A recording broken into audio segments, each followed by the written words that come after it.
Good morning. Please, we will start shortly, so please, we would like if you can take your seats. Thank you very much.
Good morning, everyone. The meeting is open. I hope you all had a very restful evening and are ready for today's work, which will continue with the opening statements this morning.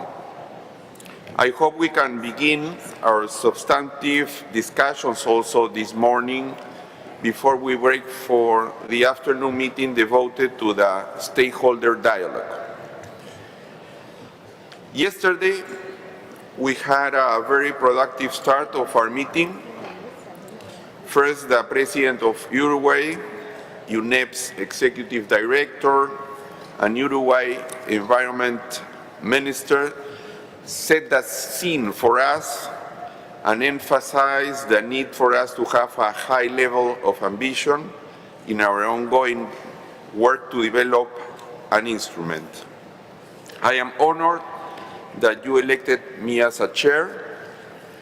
As it was not possible to elect a full bureau, I propose to conduct consultations on the matter of the election of the 10 vice chairs and to report on the outcome of those consultations at the end of the week. We were able to have a preliminary discussion on the draft rules of procedure that had been forwarded to us for consideration and adoption by the then ad hoc open-ended working group that had met in Dakar. But it was apparent that further deliberation was needed to be able to remove the square brackets around Draft Rule 37. Accordingly, for this morning, and to allow us to move forward, we have agreed to apply the rules of procedure on a provisional basis. With the exception of Rule 37, on which I will conduct consultations today at 1:15, we already have the room. This room is called Auditorium number 3. All interested delegates should endeavor to join us at that time in this room.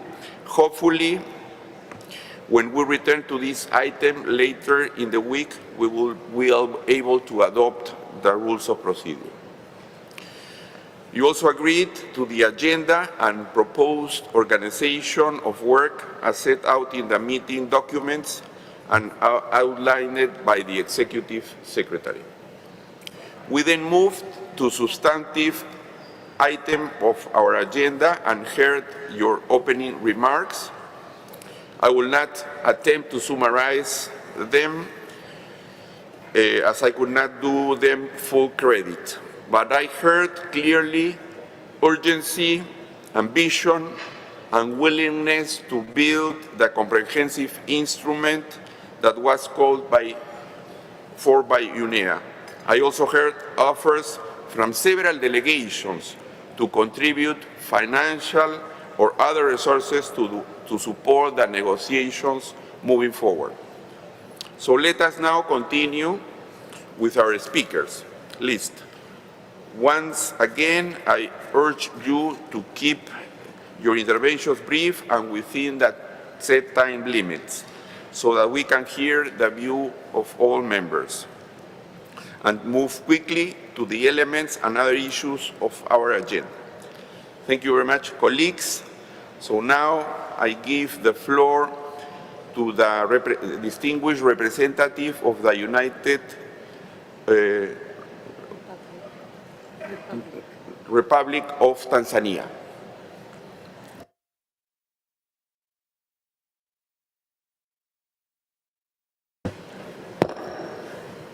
Thank you so much, Mr. Chairman.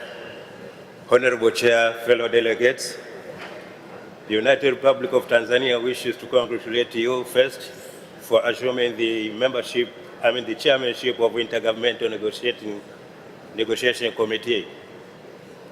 The United Republic of Tanzania is advancing our appreciation to the government of Uruguay for hosting this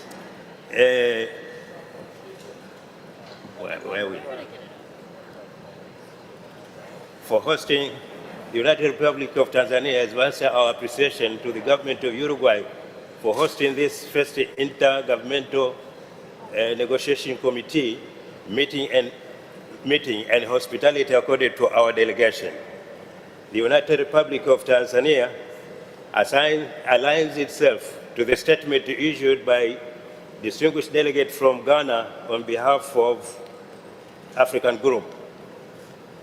The United Republic of Tanzania also sends congratulations to UNEP for organizing this first intergovernmental negotiation committee meeting to develop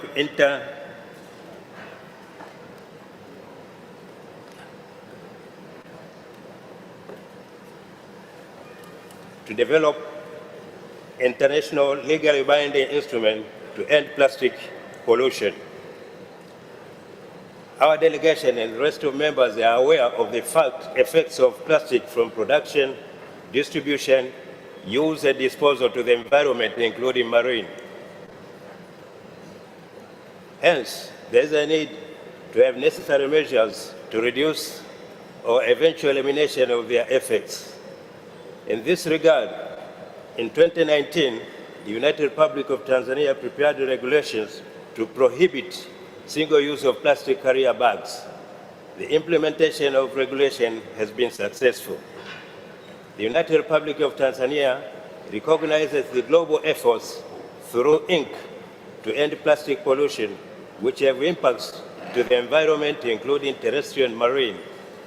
In achieving this, we recommend the process toward this agreement to be transparent and inclusive, involving all key stakeholders in all stages of plastic life cycle without forgetting informal sector such as waste pickers. The inclusivity of stakeholders will also allow flexibility and ease inclusion of technological changes required during implementation.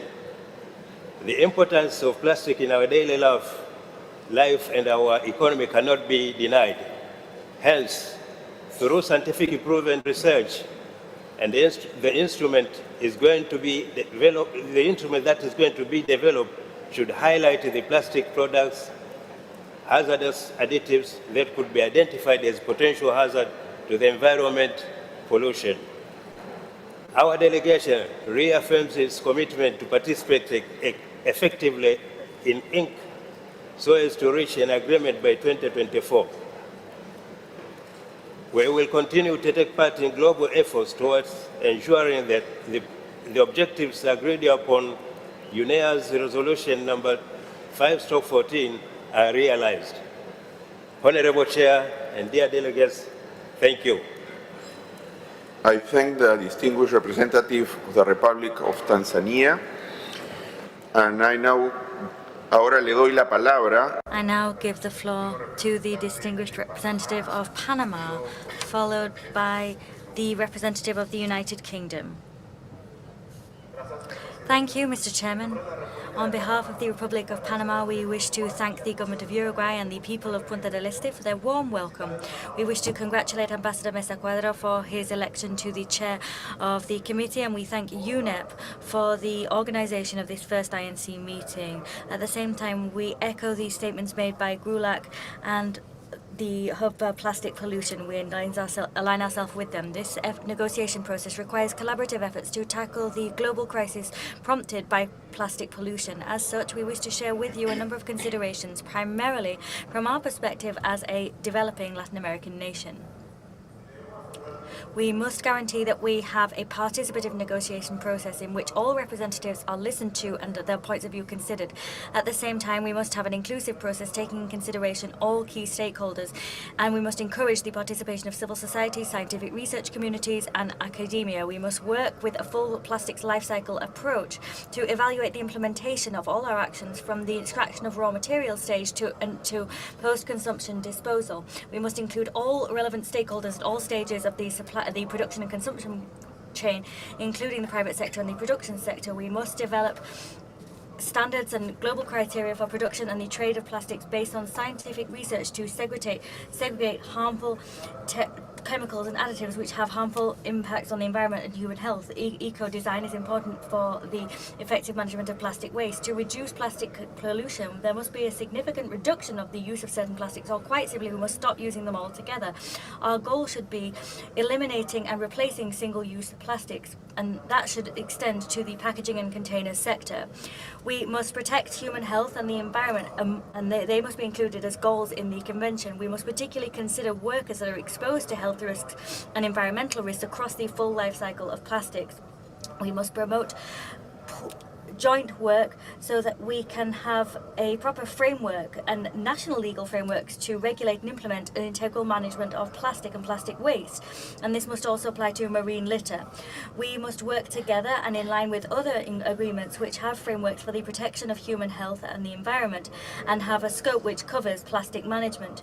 There must be multilateral assistance for developing countries where their infrastructure needs to be improved, as well as their technical capacity, and the awareness of citizens needs to be raised. We must ensure that there is finance in place so that developing countries can have at least 2 delegates participate. We urge all countries to continue implementing measures and evaluating national progress as we implement this treaty. We must work, first of all, at a national level to ultimately reach this global goal. Thank you. I thank the distinguished representative for Panama.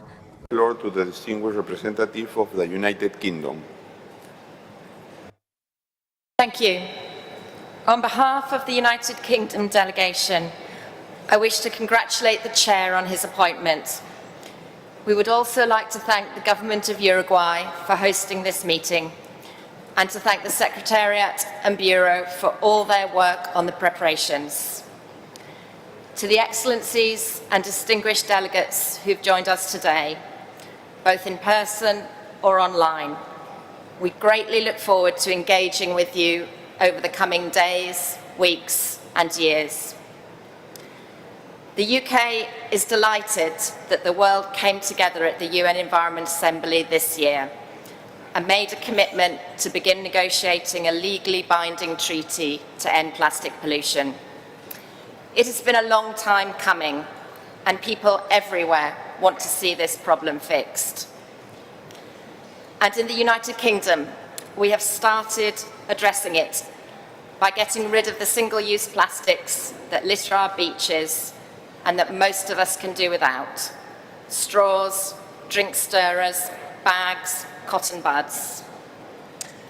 Our goal is to maximize resource efficiency and minimize plastic waste by following the principles of the waste hierarchy: reduce, reuse, recycle, and create a circular economy for plastic.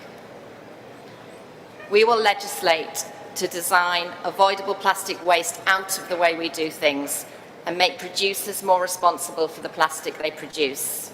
And by introducing a tax on plastic packaging, with less than 30% recycled content. But with the rate of plastic pollution projected to increase threefold between 2016 and 2040, this is far from enough. We need to take a global, concerted approach that addresses the issue across the whole life cycle of plastic, with the urgency that it demands. The UK believes the treaty should restrain the demand for plastics and increase the supply of recycled plastics for use in new plastic products. It should ensure plastics are designed to ensure durability, recyclability, and safety, enabling a circular economy for plastics that protects the environment as well as human health. And it should ensure the plastic waste that we do produce is collected, sorted, and recycled so that we keep plastic in circulation as long as possible and avoid leakage to the environment. We are delighted to have joined the High Ambition Coalition to end plastic pollution by 2040 as a founding member. The negotiations this week will be critical to set us on the path to a new treaty by 2024. There is no doubt that the next 2 years will be challenging, but the eyes of the world are upon us. We are confident that everyone will bring the ideas, leadership, and creativity required to solve this issue. We look forward to engaging with all of you to turn the tide on plastic pollution and make the change that is so desperately needed a reality. Thank you. I thank the distinguished representative of the United Kingdom, and ahora quisiera. Now I wish to give the floor to the distinguished representative of Equatorial Guinea, followed by Armenia and Trinidad and Tobago.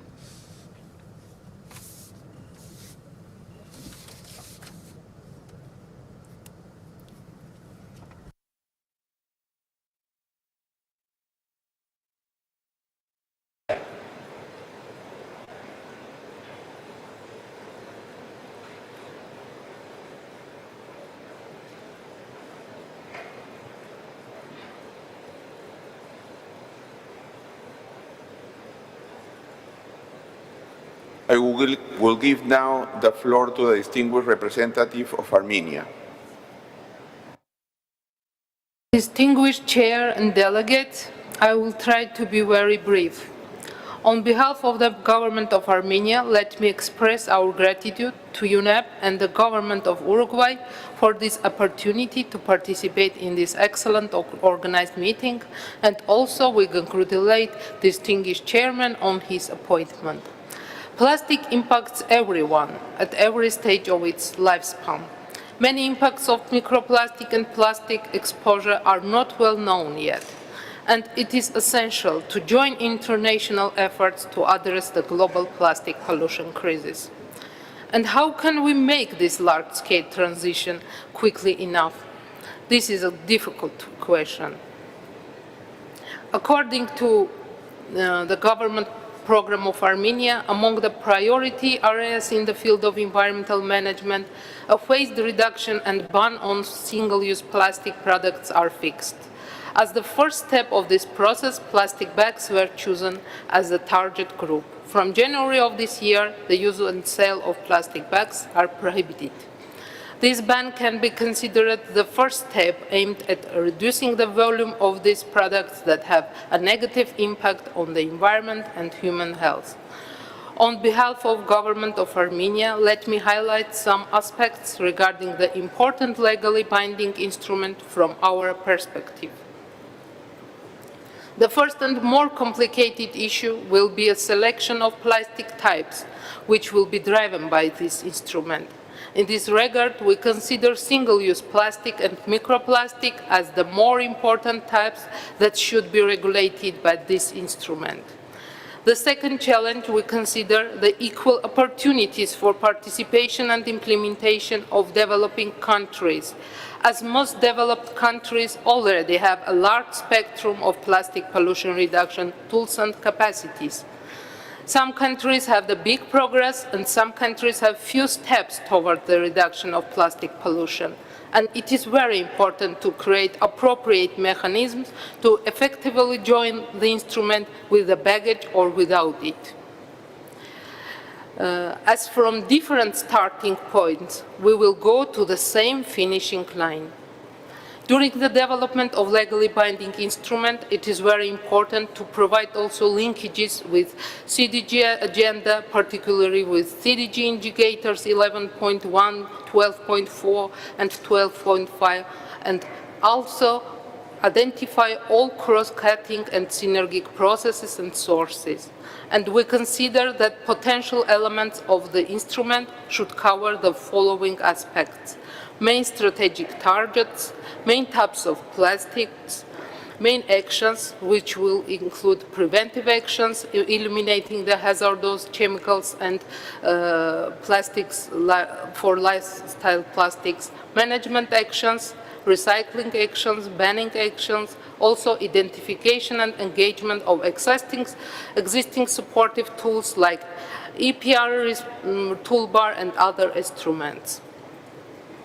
Armenia is actively engaged in the ongoing international actions on plastic pollution, and we express our willingness to join the high ambitious coalition to end plastic pollution and become a part of the collective power and joint resources of the international community. The goal is very ambitious, but we hope that implementation will become more successful. Thank you for your attention. I thank the distinguished representative of Armenia, and I now give the floor to the distinguished representative of Trinidad and Tobago. Thank you, Chair.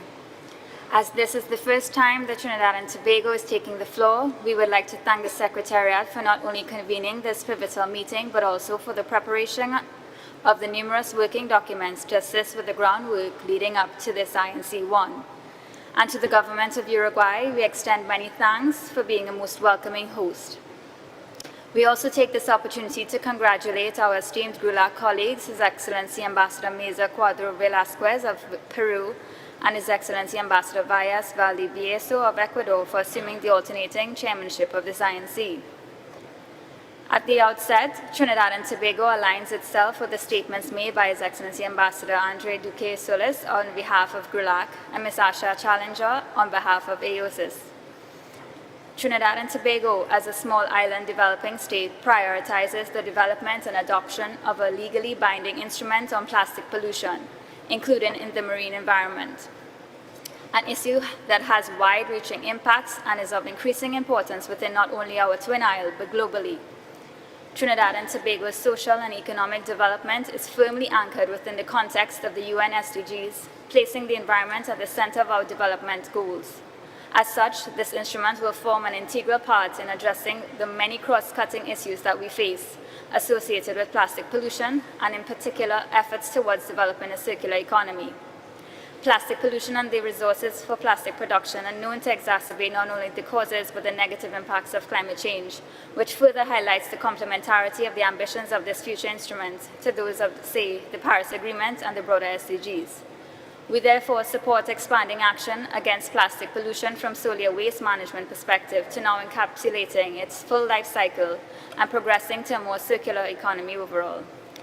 We stand by our GRULAC region when we call for this instrument to provide remediation pathways for existing pollution, to allow flexibility taken into account national circumstances and respective capabilities, and to prioritize additional, predictable, and adequate financial resources, capacity building, and technology development, access, and transfer. As a developing country, we also call for allowances for financial support of at least 2 participants per delegation to reinforce our participation in this process. We look forward to engaging constructively and continuing this journey and the work that lies ahead in developing this very critical instrument. Thank you. I thank the distinguished representative of Trinidad and Tobago, and I now give the floor to the distinguished representative of Turkey, followed by Colombia and Bangladesh.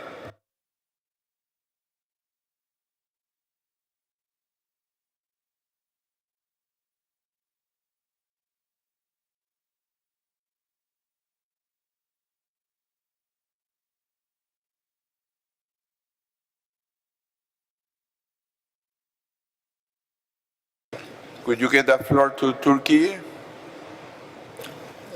Okay, you have the floor. Thank you, Chair, Excellencies, ladies and gentlemen. I would like to thank to the UNEP and Uruguay for the great effort in organizing this meeting. Honorable delegates, we would like to stress our appreciation on the adoption of decision on end of plastic pollution and the relevant process. Turkey gives particular importance to the policies and actions in order to reduce both land-based and marine plastic pollution. In Turkey, the Zero Waste project is carried out under the auspices of our First Lady, Her Excellency Madame Emine Erdoğan. Turkey urged member states of the UNEP to support the goodwill document signed by Mrs. Erdoğan and Mr. Antonio Guterres in UN General Assembly 77 in order to extend the country's zero waste project around the world. We will pursue our endeavor as the country which established Green Deal Action Plan and still prepare its own national action plan on circular economy, including plastics. Regarding the management of single-use plastics, charging of plastic bags were started in 2019 and we achieved 65% reduction. We are an eager country for the elimination of plastic pollution.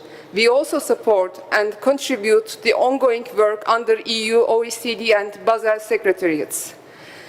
We put into force provincial marine litter action plans for all coastal provinces, and 180,000 tons of marine litter has been collected from the coast and the sea since 2019. The COP22 of UNEP Barcelona Convention took place on December 2021 in Antalya, and Turkey has been conducting the role of the President of Bureau for the current biennium.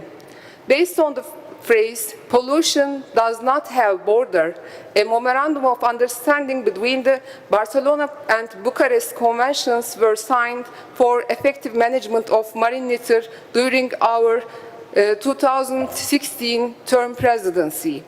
I would like to express that Turkey is ready to take a leading role in providing cooperation at regional level within the scope of the new instrument. Regarding climate change, which has a great connection with plastic pollution, after ratification of Paris Agreement, Turkey shares more eager than ever to combat climate change. Our 2053 net zero target and green development revolution has been announced by President of Turkey, His Excellency Recep Tayyip Erdoğan in UN General Assembly. We prepared more ambitious NDC and increased our emission reduction target, and that we announced as 21% from business as usual by 2030 to 41%. Plastic pollution is caused by many factors and needs to be agreed upon for each component. We expect the new instrument to consider providing financial mechanisms and technical support to developing countries such as Turkey. We expect the new instrument to consider this situation. I would like to end my regards and my remarks by underlining our endeavor to reach United Nations decision and plastic pollution. Thank you. I thank the distinguished representative of Turkey. Ahora le doy la palabra. I now give the floor to the distinguished representative of Colombia. Thank you, Mr. Chairman. Colombia aligns itself with the statement made on behalf of GRULAC. We also align ourselves with the statement made by the High Ambition Coalition to end plastic pollution. We are grateful to our host, Uruguay, for their hospitality, and we congratulate you on your election as chair. Both are proof of the region's commitment to this process. Colombia, as a mega-diverse country with 2 oceans and as a global force in terms of the life forms which it houses, attaches great importance to the protection of ecosystems and to the conservation of biodiversity in all environments.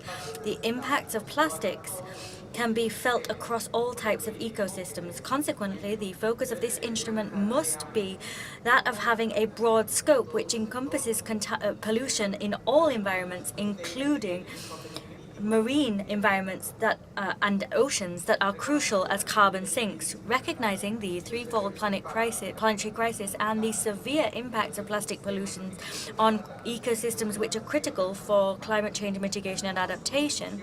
And we also recognize the contribution that plastic make to the expedited loss of biodiversity.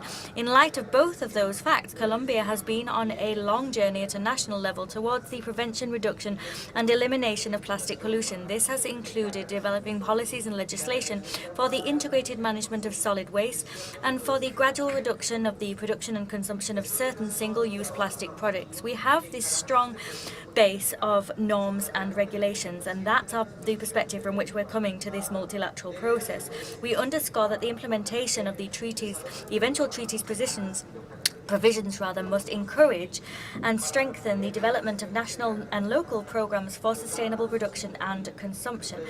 And this should be done in order to promote integrated waste management throughout the plastics life cycle and to reduce the use of single-use plastics. It must also be done to reduce the presence of plastic waste in ecosystems and to prevent microplastic pollution. Moreover, provisions of the treaty must reflect a global transition towards decarbonisation and towards the reduction of the use of fossil fuels, many of which are used in the production of plastics and throughout the plastics life cycle. The principles of prevention and the precautionary principle are the guiding threads of our national legislation on plastics. However, these principles are also crucial in other multilateral environmental agreements, and these principles should be duly incorporated in our treaty from the design of its general goal and to the consideration of measures such as the reduction at source of plastics, and also in terms of contemplating measures which encourage circularity and the best use of recycled plastic waste, as well as the replacement of plastics with alternative materials. A key actor in all of this process for Colombia are waste pickers and informal recyclers. They play a crucial role in the final stages of the plastics life cycle, and they're a priority link in the policy chain when it comes to waste management and also in the design of social development policies. Their interests must be taken account of and incorporated in various levels of our discussion. One, by us adopting a full life cycle approach when it comes to plastic discussions. Two, their perspective should be taken into account when we design control measures and international obligations, particularly when it comes to alternatives to plastics, transition measures and minimum standards for the management of plastic waste. And three, their needs, that is the needs of waste pickers and informal recyclers, should be incorporated as we develop capacity building measures and financial assistance measures for discussions on means of implementation. Finally, we reaffirm our commitment to work together through this process and to come up with binding actions and coordinated actions to move towards sustainable patterns of production and consumption and to tackle the shortcomings across the life cycle of plastics which allow plastic leakage and dumping into the oceans. I thank the distinguished representative of Colombia. Give the floor to the distinguished representative of Bangladesh. Thank you, Chair. Thank you, Honorable Chair. Honorable Chair, respected INC Secretary, UNEP Secretary, and distinguished delegates. I feel honored to be here and to say something in front of this event, which is held in Punta del Este, such a stunning city. First of all, on behalf of Bangladesh, I, Mohsina Akhtar Banu, Deputy Secretary, Ministry of Environment, Forest and Climate Change, would like to congratulate you to be a able leadership as a bureau chair of this committee. I convey the message on behalf of Bangladesh that Bangladesh appreciates and supports the ongoing discussion on framing a new global agreement in order to prevent plastic pollution and marine litter. And Bangladesh government has proactively responded to this challenge by issuing bans and regulations on plastic pollution. For this reason, in 2022, Bangladesh banned plastic carry bags as one of the leading countries in the world. And also, Bangladesh has adopted national 3R, that means reduce, reuse, recycle strategy in 2010. for ensuring environment-friendly plastic waste management. Also, Bangladesh government, with the support from the World Bank, has published a 10-year multi-sectoral action plan for sustainable management of plastics. This Sustainable Plastic Management Action Plan sets a target of recycling 50% of plastics by 2026, phasing out targeted single-use plastic by 90% by 2026, and reducing plastic waste generation by 30% by 2030 from 2021 baseline.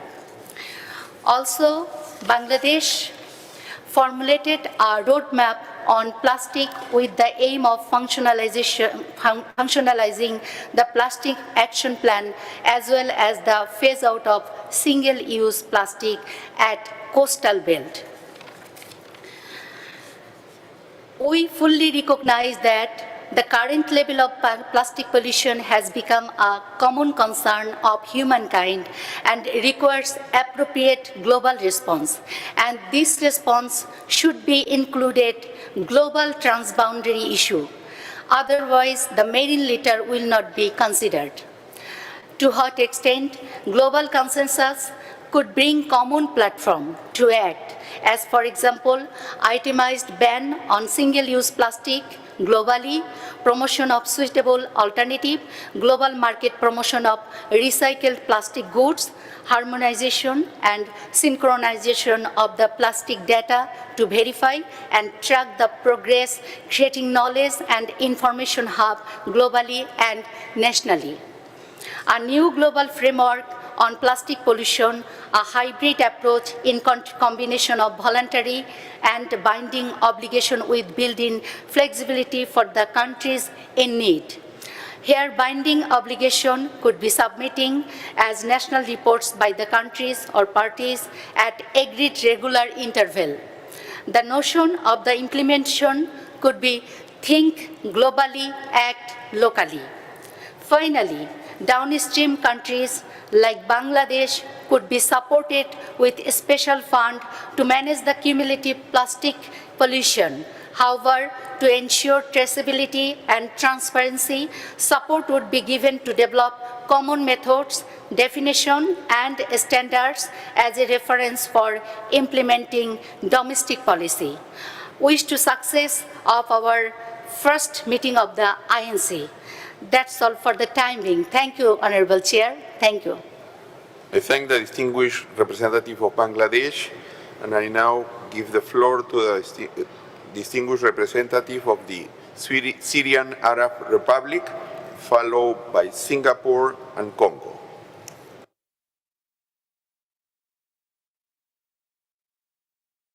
أيها السيدات والسادة، أسعد الله صباحكم. أحب أولاً أن أهنئكم سيدي. Ladies and gentlemen, allow me to congratulate you upon your election. We expect a great deal of success in achieving satisfactory results.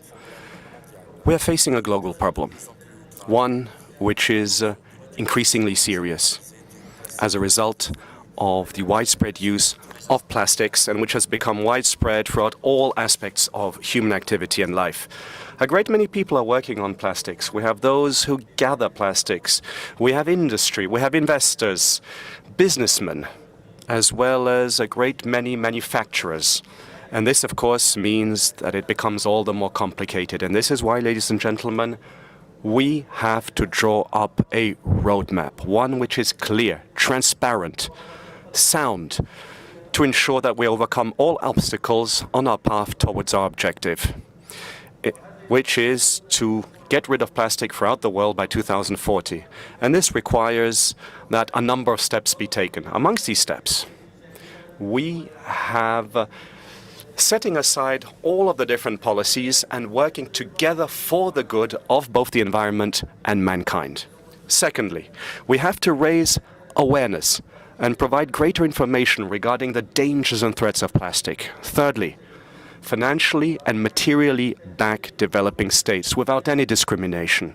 Fourthly, contribute to training and education, including the transfer of technologies in the field of alternatives to plastics. Fifthly, scientific research and studies are necessary to ensure that we have a genuine circular economy, one which would work for the environment generally speaking, to have alternatives for all those stakeholders in the plastics value chain. And finally, the government of the Syrian Arab Republic,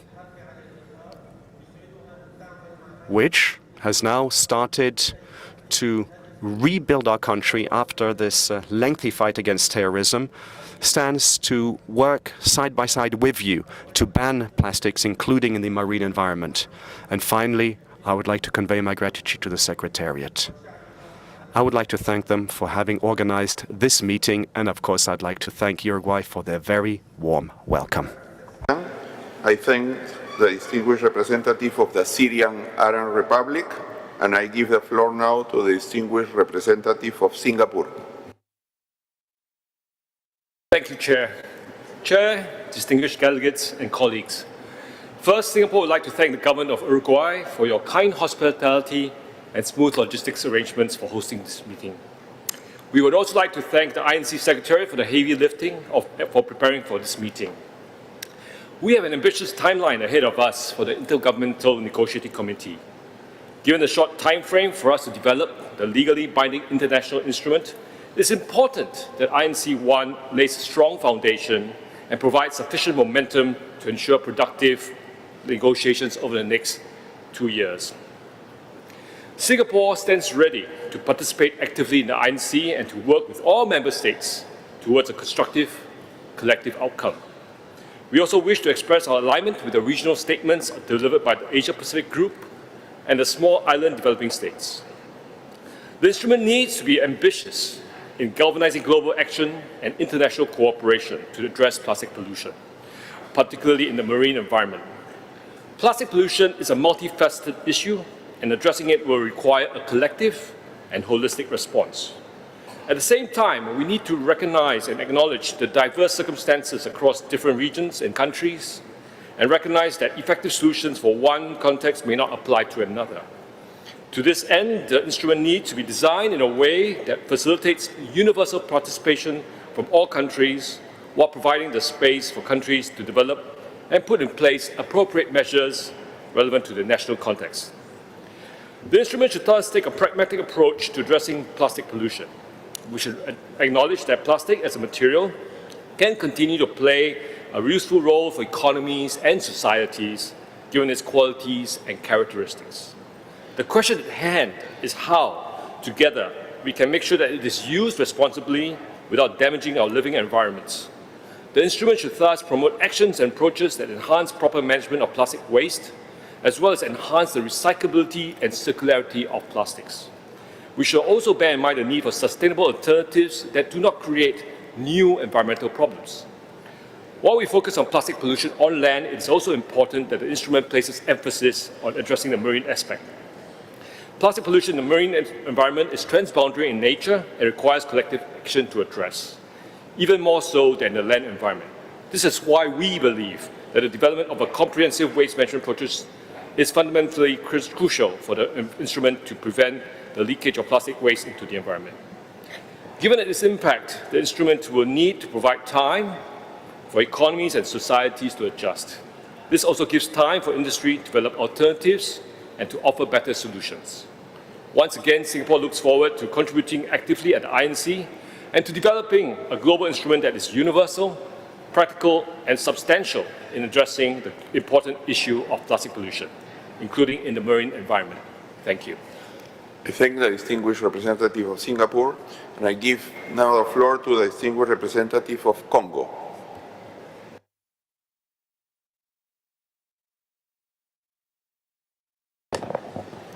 Merci, Monsieur le Président, pour la... Thank you. Thank you so much for affording me the floor, sir. Now, the Republic of Congo wishes to congratulate you upon your election as President of the INC. The Republic of Congo would also like to convey its gratitude to UNEP and especially the Executive Secretariat of the committee, for having so successfully organized this meeting. We'd also, of course, like to convey our gratitude to the Uruguayan authorities for having accepted to host this meeting, and the people of Uruguay for their very warm welcome. We should also like to thank all those who, from near or from afar, have contributed and continue to contribute to the success of this meeting. Mr. President, preserving the environment and the health of our populations enjoys pride of place amongst the strategic documents of the Republic of Congo under the high authority of His Excellency, Monsieur Denis Sassou Nguesso, President of the Republic, and under the coordination of Ms. Arlette Soudan Nono, Minister for the Environment, Sustainable Development of the Congo River Basin. The Republic of Congo, I will remind you, is a country located in the Congo Basin. This Congo Basin is marked not only by large areas of forest cover, the ecological and environmental lung of mankind, but also by international river systems, such as the majestic Congo River and the Pacific Ocean. All these water systems border the country's urban areas and are today vulnerable to plastic pollution caused by human activity. In these conditions, sir, plastic population is a scourge. It's a global danger, a hazard to the planet in terms of biodiversity. The battle against this pollution is far from being won. And this makes it necessary to mobilize meetings such as this first meeting of the International Intergovernmental Negotiating Committee, which is responsible for creating a binding international legal instrument against plastic pollution, including in the marine environment. This agreement should enable states to implement action plans to prevent, reduce, and indeed eliminate plastic pollution, according to a clear and common vision, with ambitious and measurable objectives and appropriate indicators. And this should be done with the involvement of all actors. As I said, with the involvement of all actors.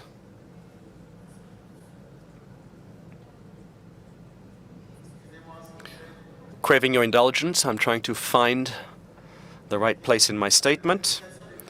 With the involvement, I was saying, of all actors in the informal and formal sectors, whether economic, political, or social, private, or indeed public.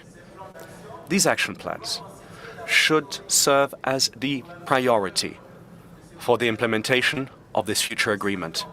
We cherish the hope that they will be recommended to all members at the launch of this agreement. And the committee should set the tone for the upcoming negotiations, focusing on procedural issues, conceptual definitions, and discussions on the scope of the agreement that could provide a guiding compass for the design of an ambitious, bold, and effective agreement, one which will include provisions to facilitate its implementation, such as technical, scientific, and financial capacity building for developing states, the monitoring of the management of plastics at all stages of their life cycle, binding measures against all initiatives contrary to the objectives of this agreement, which should be addressed not only through local legislation, but also through the implementation of the polluter pays and extended producer responsibility principles. Sir, this agreement was also to include control and monitoring of transboundary movements in cooperation with both the Basel and Bamako Conventions.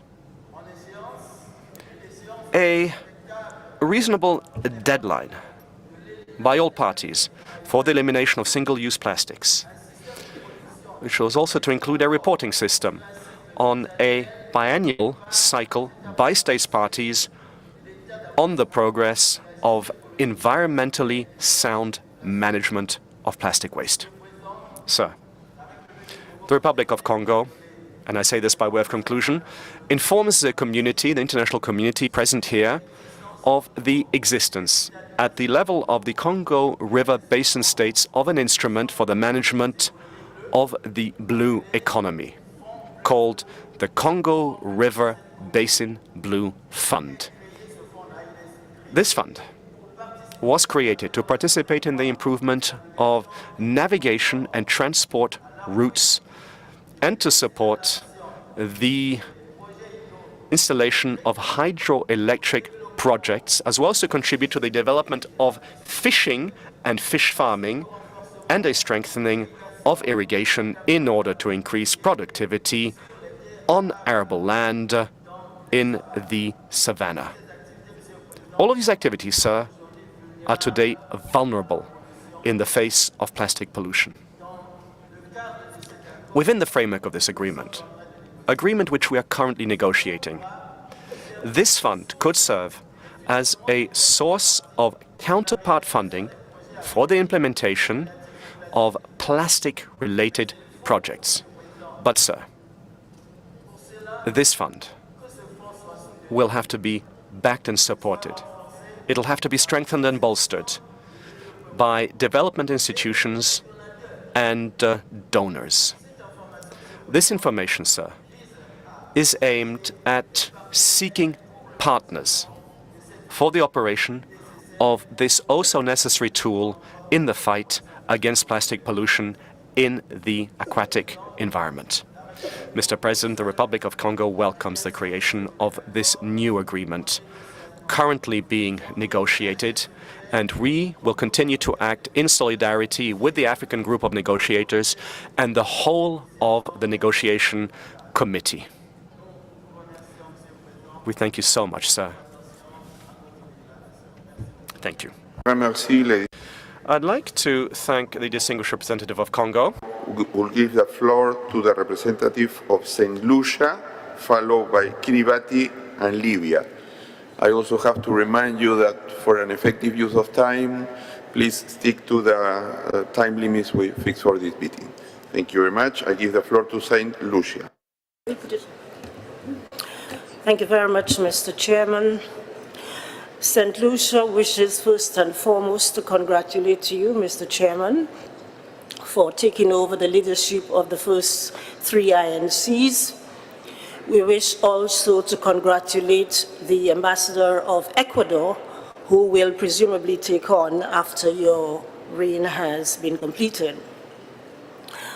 Mr. Chairman, St. Lucia wishes to thank the government and people of Uruguay, particularly the Ministry of External Affairs, for making it possible for us to enter the country seamlessly, and we thank them for that. We wish also to thank the INC Secretariat for their funding, but at the same time, we wish to draw their attention that in future, that they secure some sort of funding so that we don't have to choose between our 2 delegates for priority funding. So that we hope that in the future that we will have a secure source of funding for both delegates. We wish also to thank the United Nations Environmental Programme Sub-Regional Office out of Panama for their sterling efforts, and that is Ms. Andrea Brusco and Mr. Eduardo Visueti for their sterling efforts in assisting us and getting us here to this very important discourse. Mr. Chairman, St. Lucia wishes to align itself with the formal statement made yesterday by Ms. Asha Challenger from Antigua and Barbuda on behalf of the Small Island Developing States, OASIS, as well as the statement made by GRULAC. We wish to say that St. Lucia will work together with those regional groupings over the next coming years and also to ensure that we come up with an agreement that is reflective of the aspirations of the people of the region, yet at the same time takes into consideration the complexity of plastics. Mr. Chairman, I do not wish to go into what sort of structure that we are going to have today because we have our working groups to deal with that, except to say that St. Lucia would love to see a good compliance mechanism as part of the agreement. We would wish to see a sustainable financing mechanism that will sustain that agreement over the years. Mr. Chairman, we would also like to see the agreement stick to the principles of human rights, as well as have a gender perspective. We know that there is enough intellect in this room, and over the coming days, we look forward to the discussions that will set the baseline for us to create this agreement we so dearly need. Mr. Chairman, St. Lucia thanks you. I thank the distinguished delegate of St. Lucia. I give now the floor to the distinguished representative of Kiribati.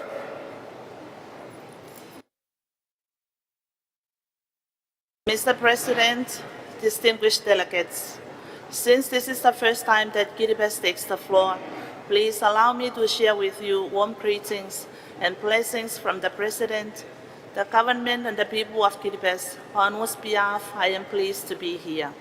I wish to begin by greeting you all in my Kiribati language. I'm Nabeni Maori. Kiribati aligns itself with a statement made by the Pacific Island Developing States and AOCIS.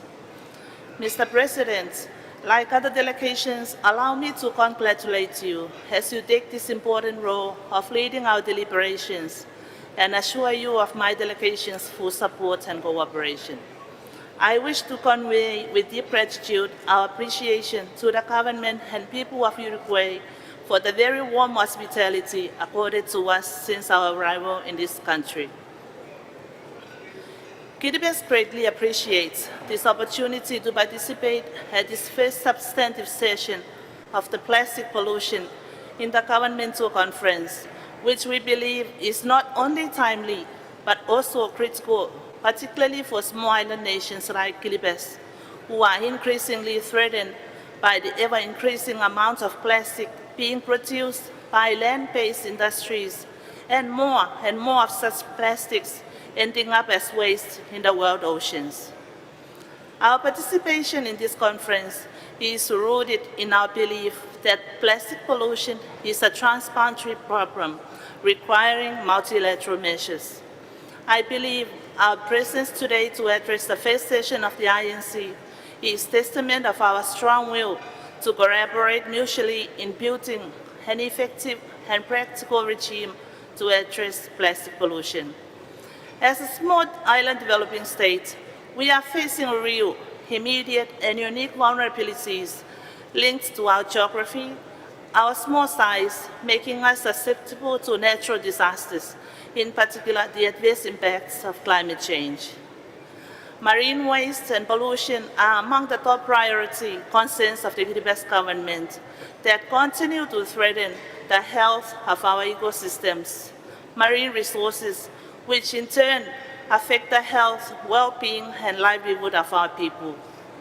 An estimated 13% of Kiribati waste stream is comprised of plastic, and recent studies indicate a daily plastic waste generation of approximately 9.7 tons, which have accumulated in landfills and in the environment. This amount is significant for a small island state like Kiribati, with lack of capacity and minimal proper treatment options to trade waste other than landfilling. Despite our challenges in adapting to the severe impacts of climate change and disasters overwhelming our local resources, Kiribati remains committed to address plastic pollution and have important initiatives in place. However, the lack of resources, including land space, technical capacity to manage waste in an environmental sound manner, have severely impeded the ability of government to effectively implement its policy. And this is why we are very committed to be part of this legal framework to ensure that our environment, our oceans continue to be protected from plastic pollution.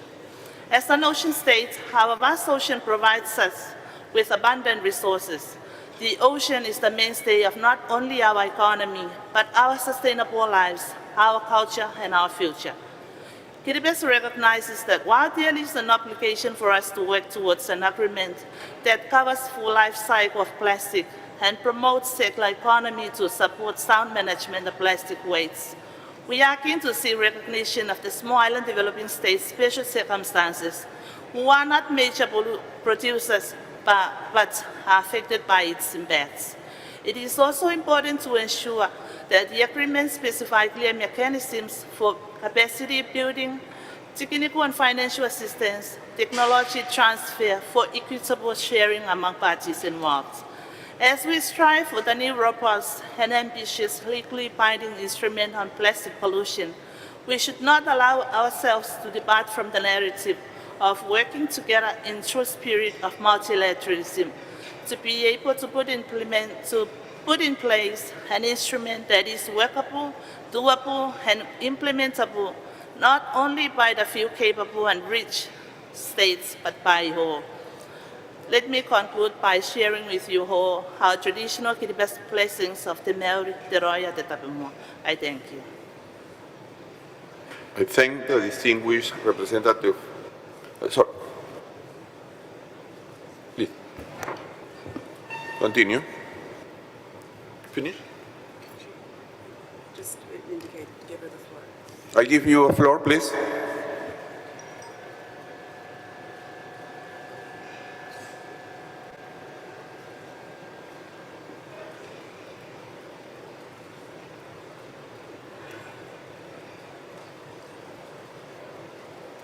If you finish, I give the floor to the distinguished representative of Libya.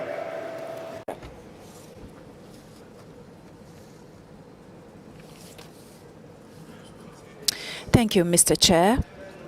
Allow me at the outset to start by extending my congratulations for the chairperson for his election to chair the INC.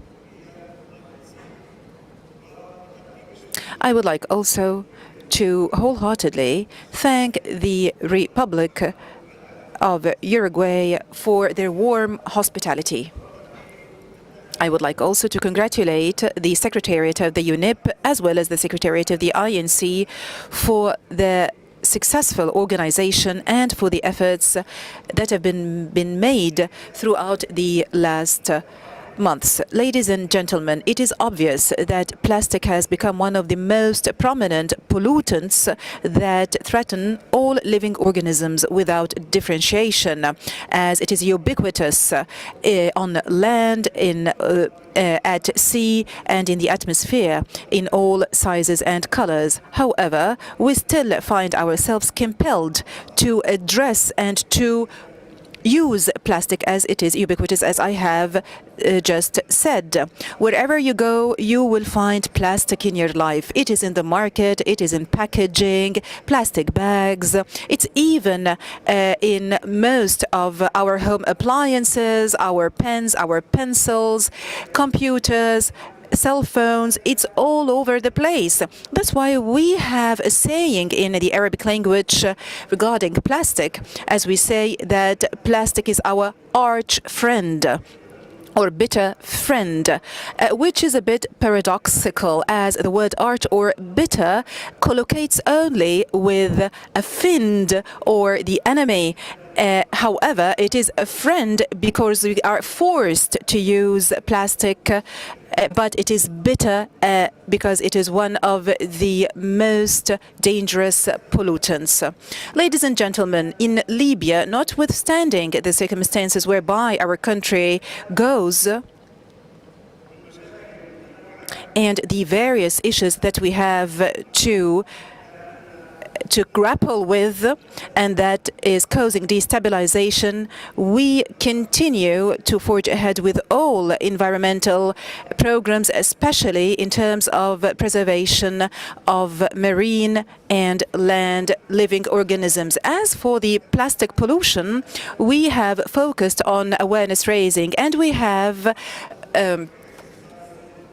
made headway, especially about raising the awareness of young people, as every year we carry out awareness and educational activities which are unconventional to highlight the issue of plastic pollution, which has become like a snowball. Every single year we used to gather a number of pupils and students, and we used to organize competitions for them to collect waste.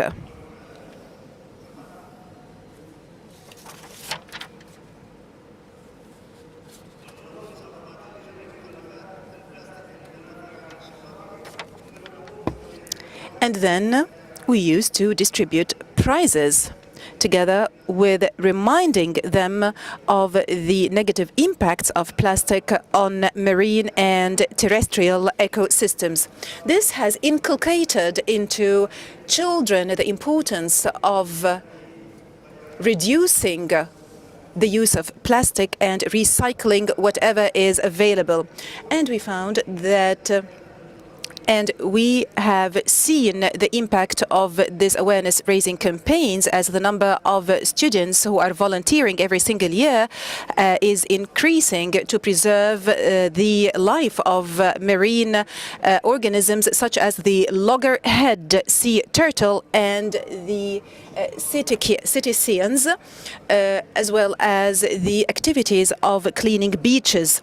Libya is situated southern of the Mediterranean with a limited number of population, and we enjoy a very long coast, about 2,000 kilometers, most of which are sandy beaches, and most of them are also very remote from human settlements. However, every single year we find a lot of plastic litter that is thrown by waves on the beaches. Ladies and gentlemen, in conclusion, I would like to take this opportunity to convey to you the greetings of the Libyan government, especially the greetings of His Excellency, the Minister of Environment, Mr. Ibrahim Al Arabi Munir, who assigned me as a point of liaison to convey his greetings to the INC. And in this regard, I would like to reiterate that we do align ourselves to the statement of the African Group delivered by GADA, and we hope that the socio-economic and security situation of all countries should be taken into consideration in order to reach an implementable agreement all over the world. As you all know, pollution is transboundary. That's why we hope that the socio-economic and security conditions should be considered for this instrument to be universal without exception. Thank you. I thank the distinguished representative of Libya. I will now give the floor to the distinguished representative of Monaco, followed by Ukraine and Iceland. Monsieur le Président, Mr. Chairman of the INC, Madam Executive Secretary, Excellencies, distinguished colleagues. I am delighted to be able to take part in these negotiations in person, and I wish to convey my gratitude to the Uruguayan government for both the welcome and the outstanding conditions in which we are so privileged and fortunate to conduct our work. Mr. Chairman, I should like to congratulate you upon your appointment and assure you of my trust in your stewardship in our debates aimed at helping us to strike the necessary consensus to crafting a bold treaty that is in keeping with the world's expectations. In this respect, the Principality of Monaco endorses the bold objectives of the coalition to end plastic pollution and backs the statement made yesterday by Georgia. Monaco thus hopes that the work which began yesterday leads to a legally binding treaty that will make it possible to curb as rapidly as is possible the massive pollution and the ever-increasing damage that certain plastics are causing to human health and our environment. To this end, the future instrument should set out concrete outcome targets at the different stages of the life cycle of plastic products, leading us to contain their production and consumption to sustainable levels in line with the capacities of each of the states concerned. Furthermore, establishing the conditions for a circular economy for plastics will be more effective in protecting human health and the environment, and would set an example in a world marked by limited resources. The forecasts in terms of plastic pollution mean that we need to ensure our work is commensurate with the problem at hand, and we need to consider strong regulatory measures as a priority for the most problematic plastic products. In this respect, the studies and reliable information we have on the nature of the majority of plastic substances impacting the environment, especially the marine ecosystems, should guide us in defining measures aimed to stem their spread as rapidly as is possible. With this in mind, international cooperation and the means for all of our countries to act in the boldest possible way must define and mark all of our work. Chair, by way of conclusion, I should like to commend the work of the Secretariat for drawing up the study and information documents requested after the preparatory meeting in Dakar. The proposed scenario is a solid basis for structuring our negotiations. I thank you, sir, and of course I wish you every possible success.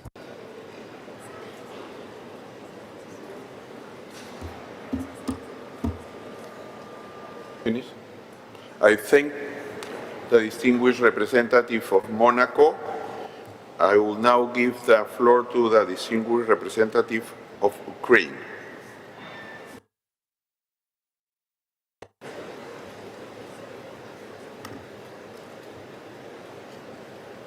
Mr. Chair, Madam Executive Director, Excellencies, dear colleagues. First of all, let me express our gratitude to UNEP ANC Plastic Secretariat and the government of Uruguay for the brilliant organization for the first session of the Intergovernmental Negotiation Committee on Plastic Pollutions.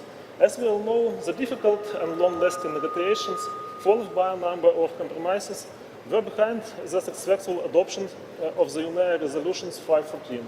The same difficult negotiations happened during the open-ended working group meeting in Senegal. We are sure that by the end of the week we will manage to achieve an important globally beneficial result, an international legally binding instrument on plastic pollutions.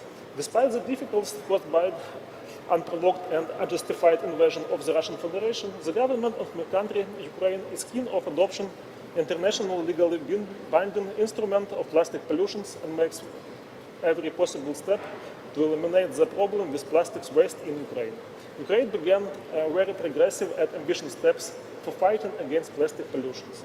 In June 2021, President of Ukraine signed the law of banning plastic bags, and from March 2022, it is forbidden to use in Ukraine plastic bags in retailers and restaurants thinner than 50 microns.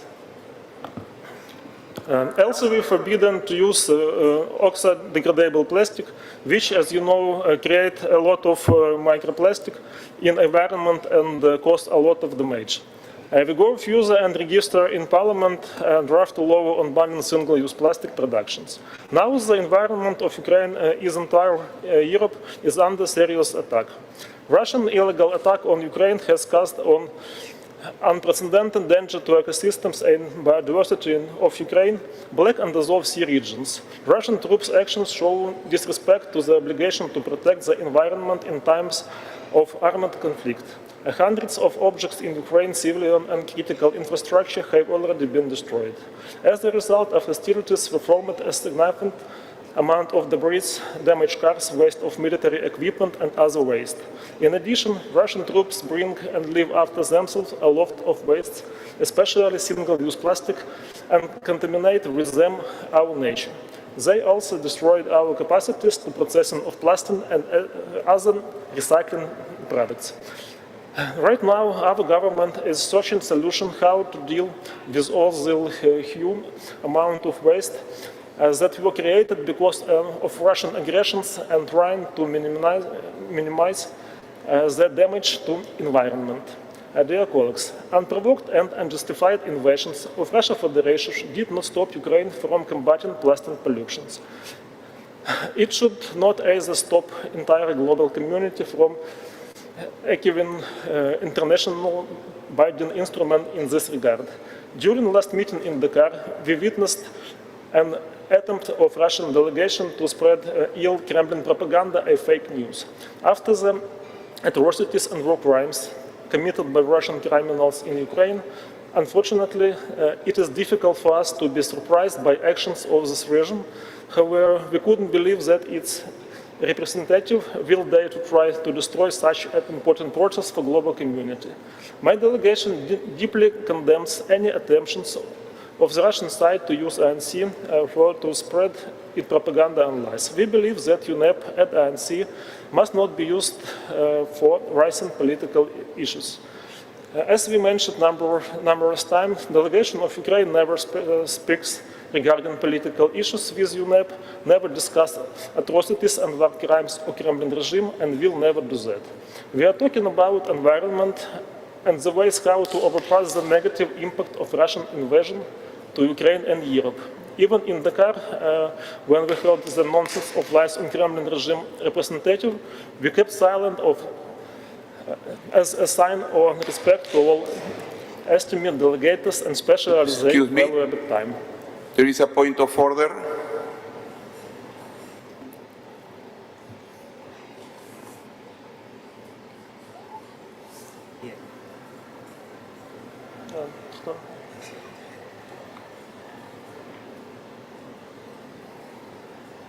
The microphone, please.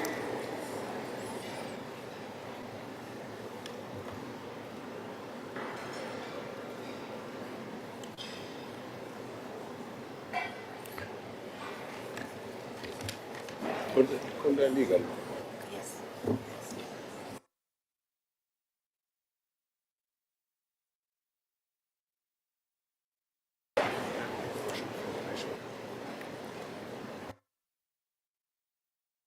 There is a point of order from the Russian. Выступление по порядку ведения заседания Российской Федерации. Спасибо, господин председатель, что предоставили мне слово. Да, у нас были проблемы в переводе по техническим вопросам, и мы считаем, что представитель Украины не может продолжать выступать с заявлением, потому что без перевода страны не могут понять, что же было сказано. И мы понимаем, что режим в 3 минуты уже закончился. Мы считаем, что мы знаем, что по вопросам существа заявления не могут превышать 3 минут. Я благодарю Российскую Федерацию. Была техническая проблема, и хотела бы напомнить делегациям, пожалуйста, придерживайте регламенту в 3 минуты. Пожалуйста, я предоставляю слово Украины. Пожалуйста, предоставляем слово.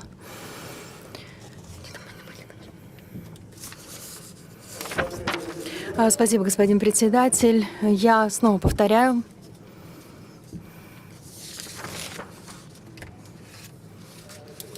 Господин председатель, госпожа исполнительный директор, ваше превосходительство, уважаемые коллеги, прежде всего позвольте мне выразить нашу благодарность секретариату ЮНЕП и правительству Уругвая за отличную организацию первой сессии Межправительственного комитета по переговорам. Как мы знаем, сложные и долгосрочные обсуждения произошли в результате принятия резолюции 5.14 и также работа специальной рабочей группы проведена в Сенегале. Нам необходимо достигнуть важных результатов. Международный юридически обязывающий инструмент по загрязнению пластиком. Несмотря на все сложности, вызванные в связи с несправедливой агрессией Российской Федерации, правительство моей страны Украины готово принять международный юридически обязывающий инструмент по борьбе с пластиковым загрязнением и сделать все возможное для того, чтобы покончить с проблемой пластиковых отходов на Украине. Начинает предпринимать важные шаги для того, чтобы бороться с пластиковым загрязнением. В июне 2021 года президент Украины подписал закон о запрете пластиковых пакетов, и с марта 2024 года запрещено использовать пластиковые пакеты, которые тоньше, чем 50 сантиметров. Мы также выступаем за борьбу с микропластиком, который наносит огромный урон. Мы также приняли проект закона по запрету пластикового производства. И сейчас, конечно же, мы находимся в очень сложном положении, поскольку нападения России привели к кризису в экосистеме на Украине, в регионах Азовского и Черного моря. Российские войска не соблюдают свои обязательства защищать окружающую среду во время вооруженных конфликтов. И гражданская критическая инфраструктура была разрушена на Украине в результате военных действий. У нас огромное количество мусора, лома, разрушенных поломных машин. И, кроме того, российские войска оставляют после себя большое количество отходов, в частности, одноразового пластика, которые загрязняют нашу природу. Они также разрушают нашу возможность обрабатывать пластик и другие продукты, которые можно переработать. Сейчас правительство пытается разрешить этот вопрос и каким образом бороться с отходами, который был создан из-за агрессии Российской Федерации. И мы пытаемся минимизировать ущерб. Неспровоцированная и неоправданная агрессия Российской Федерации не остановила Украину от борьбы с пластиковым загрязнением. Она должна либо и также не может заставить нас отказаться от выработки международно обязывающего договора. Во время последнего заседания в Дакаре мы видим украинскую кремлевскую пропаганду и фейковые новости. После военных преступлений, которые Россия совершила на Украине, для нас очень сложно вести нашу работу, однако мы не... Such an important process for global community. My delegation deeply condemns any attempts of the Russian side to use ANC for it to spread its propaganda and lies. We believe that UNEP and ANC must not be used for raising political issues. As we have mentioned numerous times, the delegation of Ukraine never speaks regarding political issues within UNEP, never discuss atrocities and war crimes of Kremlin regime, and will never do that. As we're talking about environment and the ways how to overpass the negative impact on Russian invasion to Ukraine and Europe, even in Dakar, where we had the nonsense and lies of Kremlin regime's representative, we kept silent as a sign of respect to all esteemed delegates and especially their valuable time. We know that there is no much sense in addressing the anti-admiralty of the Russian side, which demonstrated for numerous time his disrespect both for the well-established Nairobi spirit and to all of us, representatives of member states of UNEP Secretariat. But we do hope that Russian delegation still has moral strength to abstain from spoiling such an important process as plastic pollution negations. Dear friends, we do hope that this meeting will remain purely technical. The delegation of Ukraine is looking forward to having efficient discussions, consensus-based solutions, and mutually beneficial decisions. Thank you. I thank the distinguished representative of Ukraine. We have still in our list several delegates, so I urge you to stick to the 3 minutes limit time. I now give the floor to the distinguished representative of Iceland. Thank you, Chair. It is a joyful occasion to be here in Punta del Este at INC1. Our thanks go to Uruguay for the excellent arrangements in hosting this meeting. Iceland's concern about plastic pollution is rooted in our vital connection to the ocean. We note with concern that plastic pollution is accumulating in our seas, killing marine life and affecting the health of marine ecosystems, which will ultimately have an impact on human health. We need to reverse negative trends and halt plastic pollution. We think the best way to achieve this is to establish a truly circular economy for plastic, addressing all parts of the life cycle, from production to the minimization and effective management of waste. An international scientific symposium held last year brought a spotlight to the fact that plastic waste and microplastics are found widely in the Arctic, far from sources. This shows that plastic pollution has a global reach, requiring a global response, which we can and must provide here and now at INC1. We want to see this first negotiation session firmly establish a practical framework. We want to see a start to substantive negotiations here in an effective manner, including on objectives, control measures, means of implementation, and institutional arrangements. Iceland is a part of the High Ambition Coalition to end plastic pollution and supports its vision for the way forward as presented by Georgia on behalf of the coalition here. Iceland supports the active involvement of civil society and business in this process. Let us use the opportunity and the wonderful settings here to create a momentum that will enable us to fulfill our mandate to deliver an ambitious agreement in 2024, and ultimately to end plastic pollution in our seas and everywhere. Thank you. I thank the distinguished representative of Iceland. Now I give the floor to the distinguished representative of Fiji.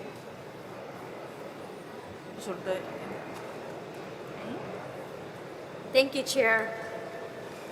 Since this is the first time Fiji is taking the floor, we'd like to thank the government and the people of Uruguay for hosting the first session of the INC to develop an internationally legally binding instrument on plastic pollution, including in the marine environment, and we congratulate you, Chair, on your appointment. Chair, humanity faces the triple planetary crisis: climate change, pollution, and biodiversity loss, and these are interlinked. The triple planetary crisis is a daily reality and directly impacts on the Pacific region's natural environment, prosperity, cultural identity, health, and well-being of our communities and beyond.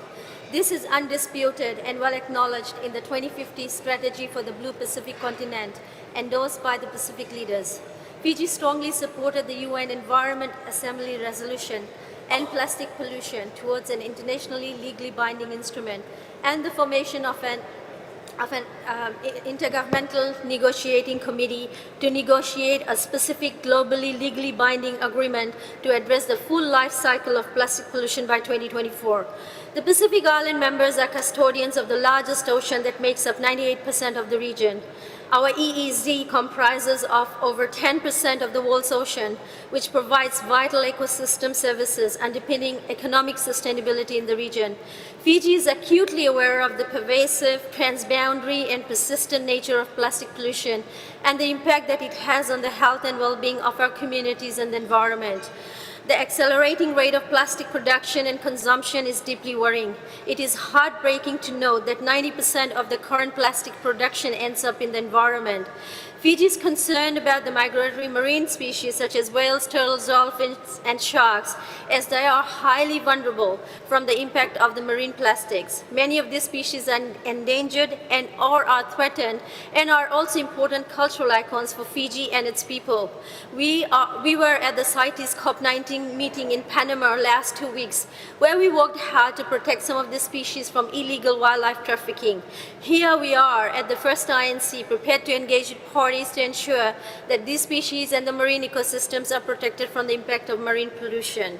Fiji has acted to reduce and eliminate single-use and problematic plastics, prevent chemical hazardous waste and pollution, to protect and conserve our terrestrial and aquatic ecosystems. But there is a greater and urgent need for more ambitious actions at global level to prevent plastic and microplastic pollution. Fiji intends to engage with all parties to address the global plastic crisis that is before us, recognizing the urgency and the seriousness of the issue. Fiji is committed to working with you, Chair, in ensuring that we work towards meeting the timelines that has been set before us in the development of a legally binding instrument. Thank you, Chair. I thank the distinguished representative of Fiji.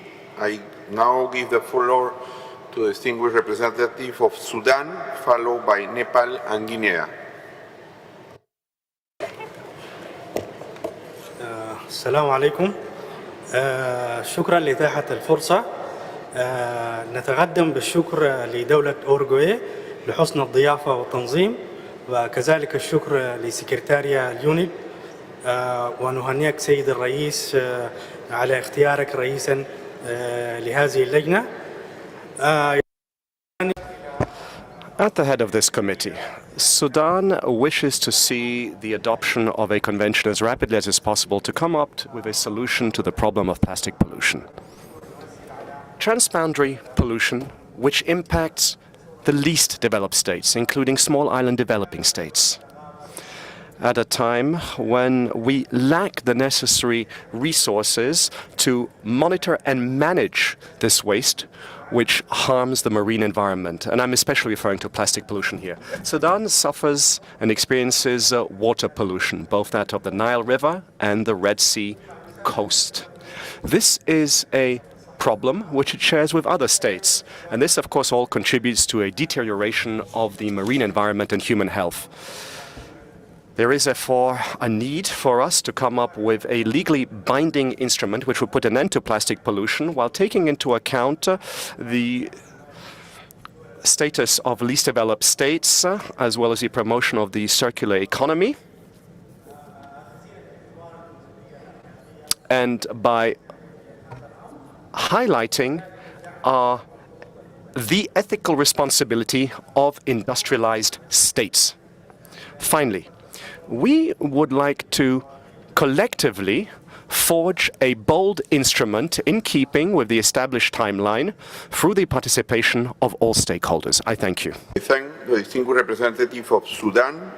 I give now the floor to the distinguished representative of Nepal. Thank you, Chairman, Excellencies, Secretary, and distinguished delegates. On behalf of the government of Nepal and my delegation, I would like to extend our thanks with appreciation to the organizer, government of Uruguay, for organizing this INC1 meeting and the warm hospitality. Also, I would like to extend my sincere gratitude to UN Environment Program for the continued support and cooperation. It is a matter of great pleasure and privilege for me to participate in this meeting. We are in the historic moment to discuss on the need for more strengthened and collaborating effort from all nations to reduce plastic pollution. In this regard, enabling policies and their effective implementation is the responsibility of all member governments to curb the problem hazardous waste disposal, waste containing or contaminated with microplastic waste, and for their disposal. We have to establish, expand, and strengthen functional collaboration among all stakeholders, all the local, national, regional, and global level. Government of Nepal has taken various initiatives with appropriate legal instruments, institutional and financial agreements to control pollution.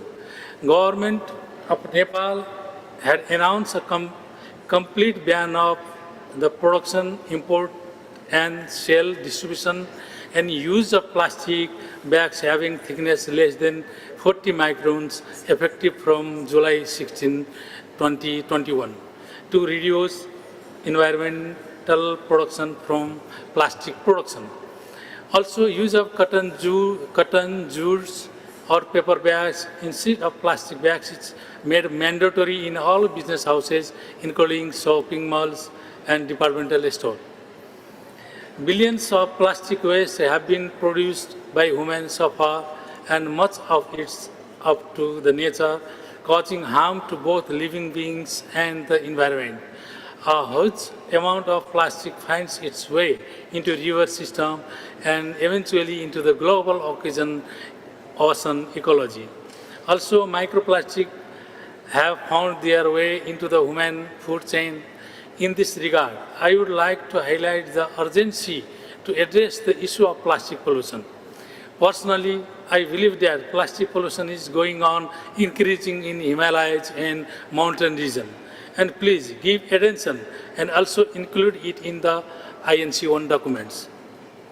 I would like to reassure here that the government of Nepal is fully committed towards the protection of environment through the development and effective enforcement of policy, legislation, action plans and programs in line with the national commitment in the international forums.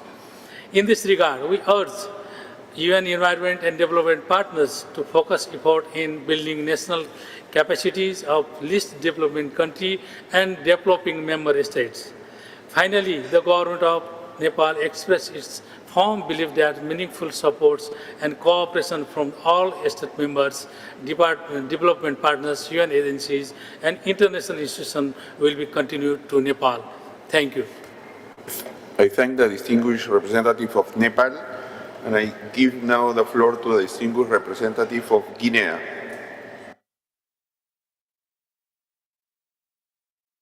Merci. Thank you so much, Chair. I would like to commend you upon your appointment to the head of this committee. As this is the first time that the government of Guinea takes the floor during this meeting, allow me, sir, to convey my gratitude to the government and people of Uruguay for the heartfelt, warm welcome extended to us. I would also like to convey my gratitude to the Secretariat of the INC for having organized the first meeting on the elaboration of an international legally binding instrument. The Republic of Guinea wishes to associate itself with the statement made by the African Group. Sir, I'm not here going to refer to generalities, but plastic waste create real problems in the Republic of Guinea and throughout the world. You will agree with me, sir, that poor management as a result of a lack of resources, which is a reality today in Article 5 countries, has a negative impact on the health of the population. Sir, now, a reaction to a plastic studies yielded the following results. So the different molecules are 95% toxic. I'm referring to plastics, generally speaking. Sir, to just list a single example, one of the components of these results is hydrogen chloride, which creates anhydride chloride here in contact with the human body. Breathing it in, inhaling it, can suffocate people and also damage the nasal conduits. It also leads it can lead to death in the worst of cases. So, given all that I've said, the government of Guinea is currently elaborating a national law on the management of plastic waste, including in the marine environment. So, to come up with a formula, it is not enough to just talk about plastic waste. One also has to harmonize its production and manufacture. We expect that work within the framework of the INC will lead to a sound agreement, one which is beneficial to all. La République de Guinée, and now I give the floor to the distinguished representative of the Maldives.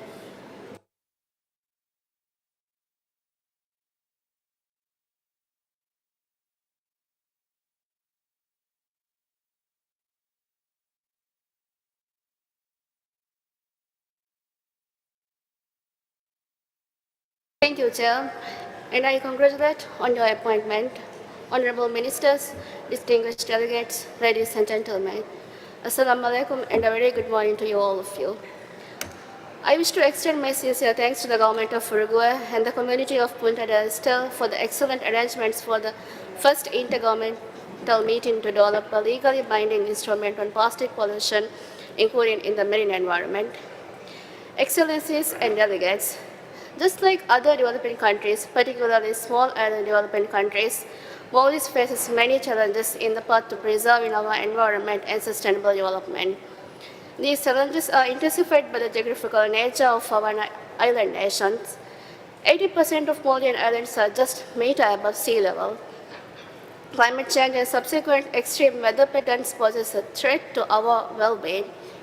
Human-induced calamities such as plastic pollution puts our vulnerable ecosystem and their services at grave danger.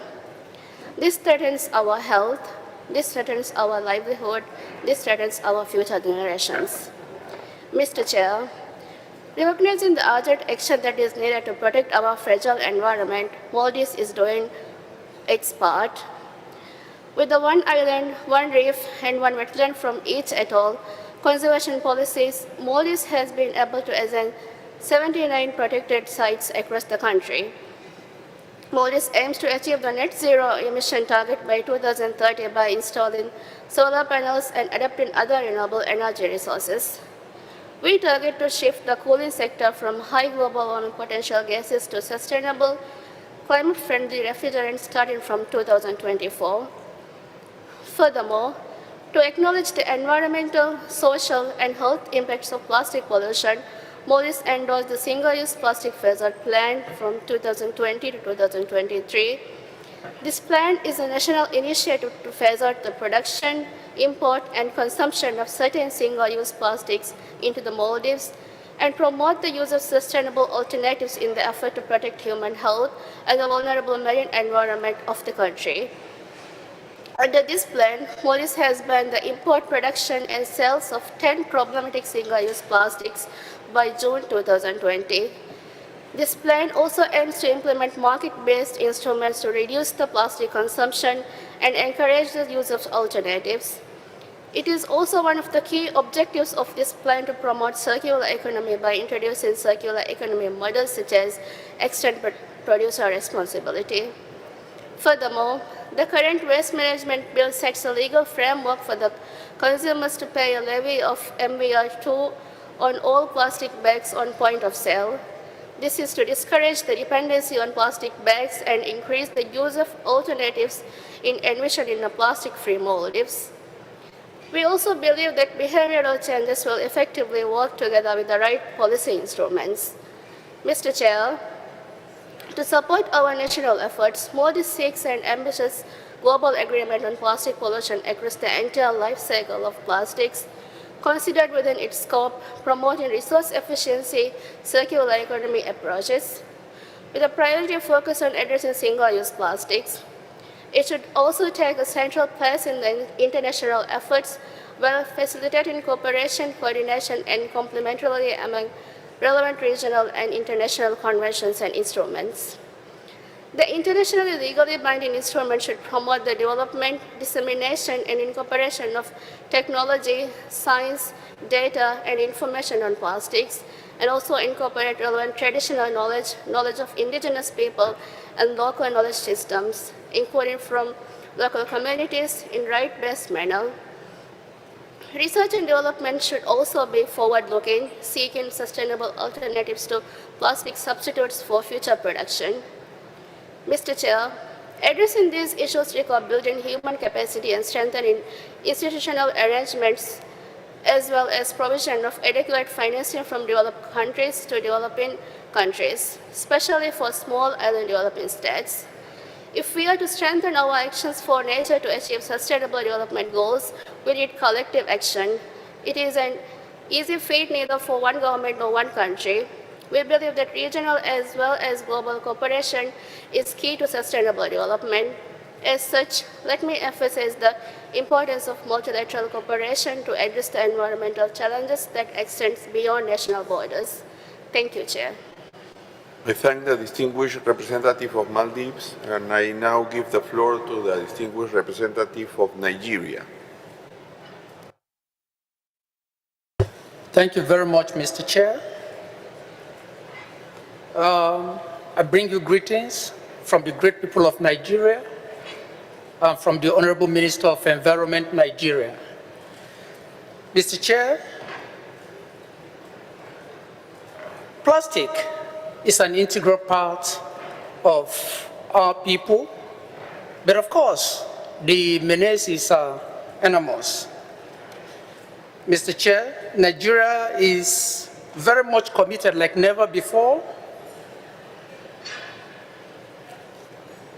in ensuring that our environment is free of plastic pollution and beginning this joint stride from the land base.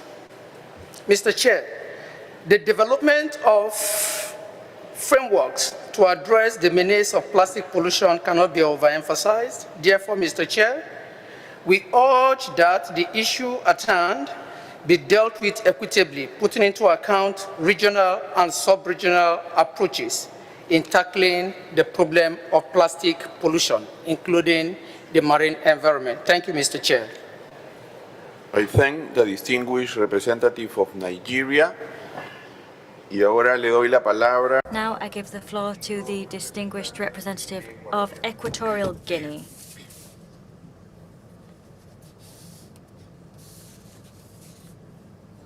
Thank you very much indeed, Mr. Chairman, for giving me the floor at this crucially important international and national event. We wish to congratulate you on your election. I wish to thank the people of the sister Eastern Republic of Uruguay, and I thank the distinguished government for hosting this important and historic event that is the first meeting of the Intergovernmental Negotiating Committee to prepare an international legally binding instrument on plastic pollution, including in the marine environment. Very specifically, I wish to congratulate the Executive Secretariat of UNEP for the success in organizing this event. Many thanks to you indeed, and congratulations. On behalf of the government of Equatorial Guinea, I am delighted to convey my thanks at this meeting to you, because this event is a unique opportunity for governments to together tackle the global problem that is plastic pollution, and an opportunity for us together to find an international agreement that harnesses international power and resources to usher in a systemic change across the full life cycle of plastic. It's an opportunity for us to reverse the problematic trends that are of great concern to us all here and that are simply worsening as things stand. Plastic has been one of the greatest inventions that we've seen in recent times. It's one of the greatest sources of pollution contributing to climate change. It doesn't matter where you are. If you look around you, you'll note how many plastic things you use: food packaging, electrical appliances, accessories, clothes. This material has been one of the primary pillars of our economy and of our lives, but we can't forget that it negatively affects marine fauna, water for human consumption, as well as the food that we ingest when there is leakage of harmful substances. That will continue if we don't have appropriate measures to mitigate this problem. Plastic will become more of a danger to human lives. We are a small state in Central Africa. We have around 20 million square kilometers and a population of under 2 million.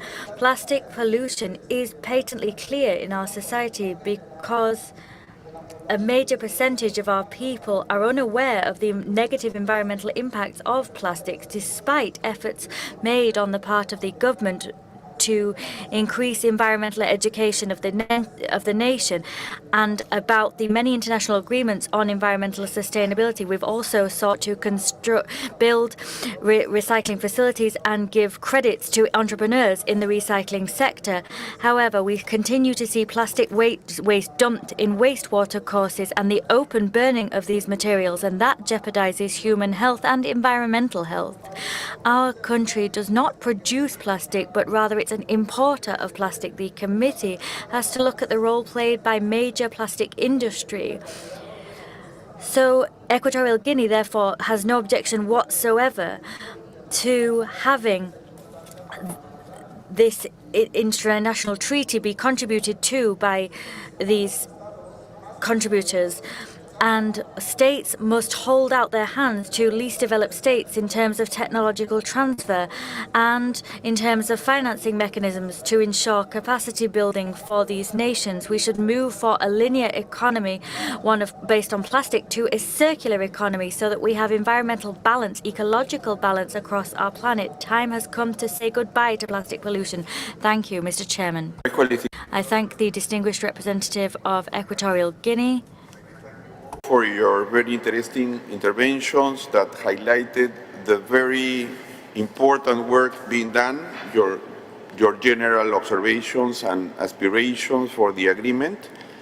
We will, of course, hear more on the elements in the agreement throughout the next days, more focused interventions. We have now completed the list of speakers from national delegations. So I would therefore like to open the floor for interventions, first from intergovernmental organizations, followed by the UN agencies, and finally observers. Once again, please keep your interventions within the time limits of 3 minutes. So I will give the floor to the representative of the International Union for Conservation of Nature and Natural Resources. You have the floor. Thank you, Mr. Chair. Chair, Excellencies, distinguished delegates, colleagues. IUCN welcomes the beginning of these important deliberations and stands ready to support the process. IUCN, this means nature conservation. There is overwhelming evidence that nature conservation works and is an effective and essential contributor towards many of humanity's goals, including towards a circular economy and a systemic shift to sustainable use on plastics. For this first INC, IUCN highlights the following. Guided by namely 2 IUCN resolutions adopted by its members in 2021, IUCN strongly welcomes the ongoing process for a global plastics treaty. We are supporting the partnerships in place. Based on these 2 resolutions, also, IUCN urges parties to adopt clear, preferably numerical and verifiable objectives in order to take priority action by 2025 to prevent further plastic pollution from single-use plastic products in protected areas and in the land and water and marine environment. Excuse me. Also based on this resolution, IUCN strongly encourages parties to start negotiations with the ultimate goal of stopping plastic pollution worldwide by 2030, a zero pollution goal in sight, while considering national and local circumstances and capabilities for implementation along the whole plastics value chain. IUCN calls for inclusiveness in the process and an effective treaty as an outcome. At IUCN's heart is respect for nature and respect for people. IUCN's pioneering work on assessing plastic waste and leakage led to the development of methodologies of quantifying plastic waste and leakage across the plastic product life cycle.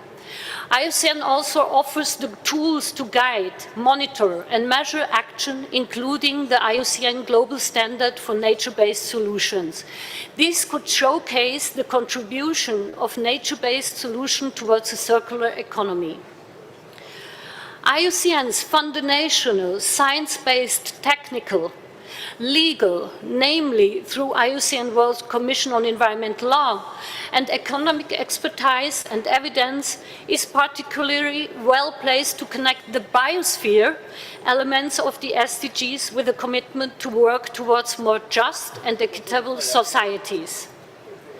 IUCN will build on existing cooperation with other relevant actors and strengthen it, scale up local and regional initiatives, give a voice to traditional indigenous knowledge, also from municipal level, cities and the informal sector, and promote circular economic models to develop synergies and coherence in relation to engaging IUCN and its members in the dialogues on the Global Plastic Treaty.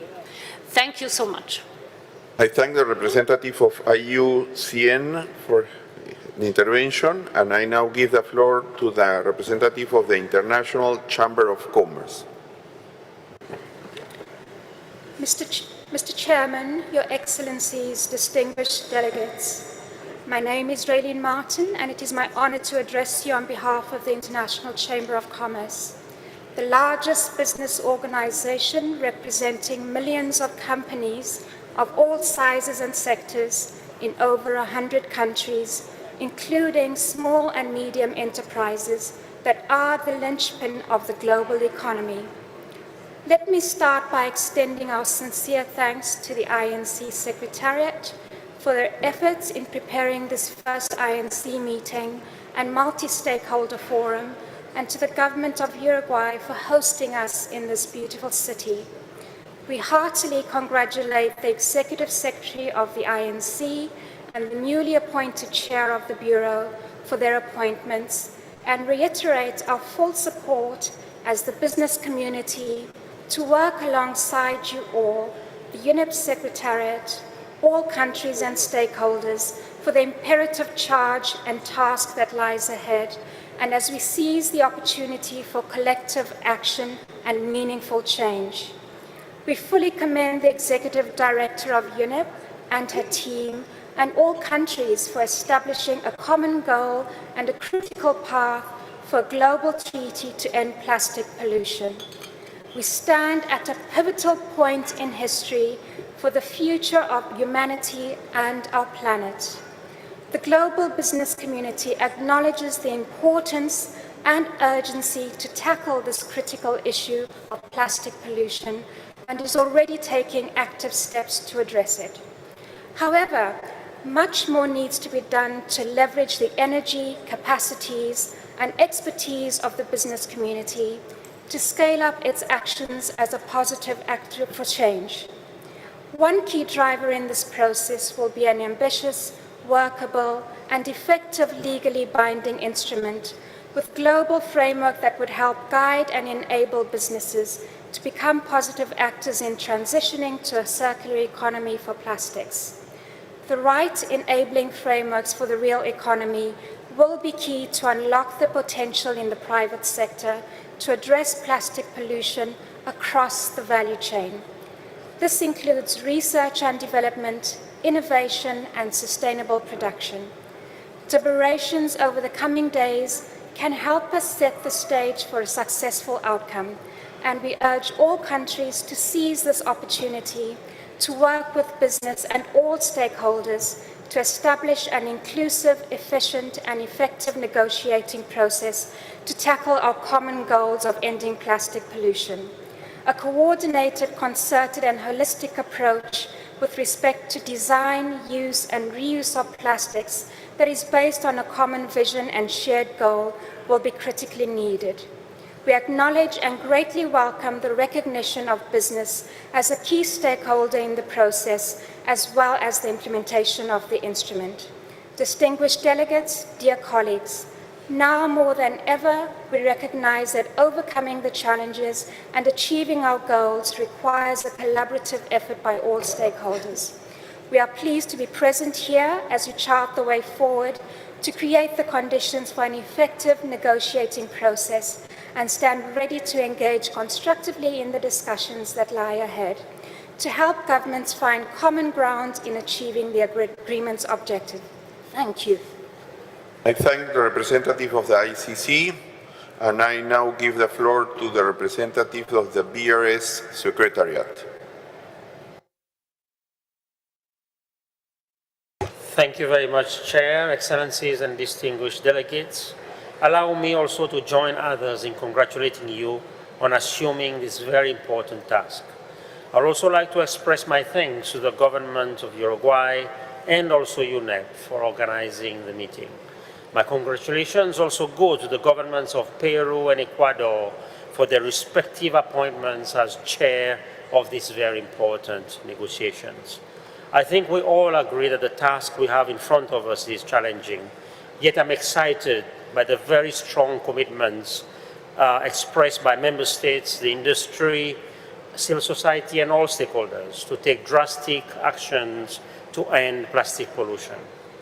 Likewise, the Secretariat of the Basel, Rotterdam, and Stockholm Conventions, which are three nearly universal treaties, remains fully committed to contribute to this journey, as requested by the respective conferences of the parties, as well as by UNEA. Taken together, the three conventions provide a bold framework to address plastic pollution through a life cycle approach.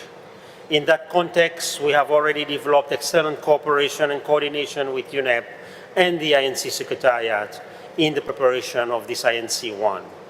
In particular, the third meeting of the Basel Convention Plastic Waste Partnership was held back-to-back with the INC here in Punta del Este, which brought together both governments, the private sector, and the civil society in developing areas of cooperation and implementation of the Basel Convention with regards to plastics. The meeting also provided a further prelude to the multi-stakeholder forum, which allowed us to further exchange views and information. As you are aware, Mr. Chair, the Basel Convention provides legally binding obligations to manage plastic waste in an environmentally sound manner and minimizing the generation of such wastes and the control of their transboundary movements through the Pre-Informed Consent Procedure, or PIC. The plastic waste amendments adopted in 2019 and the subsequent entry into force has enabled us to move this agenda forward, and we look forward to the possible adoption of updated technical guidelines on plastic waste at our upcoming BRS meetings of the Conference of the Parties in May 2023. Furthermore, work on the Stockholm Convention on Persistent Organic Pollutants, or POPs, in plastics is also ongoing. 33 persistent organic pollutants are listed under the Stockholm Convention, and we note that 15 out of those 31 POPs includes groups of chemicals that are plastic additives or used in plastic manufacture or byproducts. It is therefore important to note that the issue of plastic additives need to be addressed, as those could hamper safe and sound circular approaches. Securing transparency and traceability of chemicals in plastics could also be one of the key elements to be discussed. We have also jointly prepared a number of information documents which I hope will be useful in guiding your discussions over the course of this week. Finally, my team and I remain at your disposal for the entire week to support you and to discuss any matter with you you may so wish in relation to the work we have before us. Thank you very much, Mr. Chair. Thank you. I thank the distinguished representative of the BR's Secretariat. I now give the floor to representative of FAO, Food and Agriculture Organization. Thank you, Mr. Chair.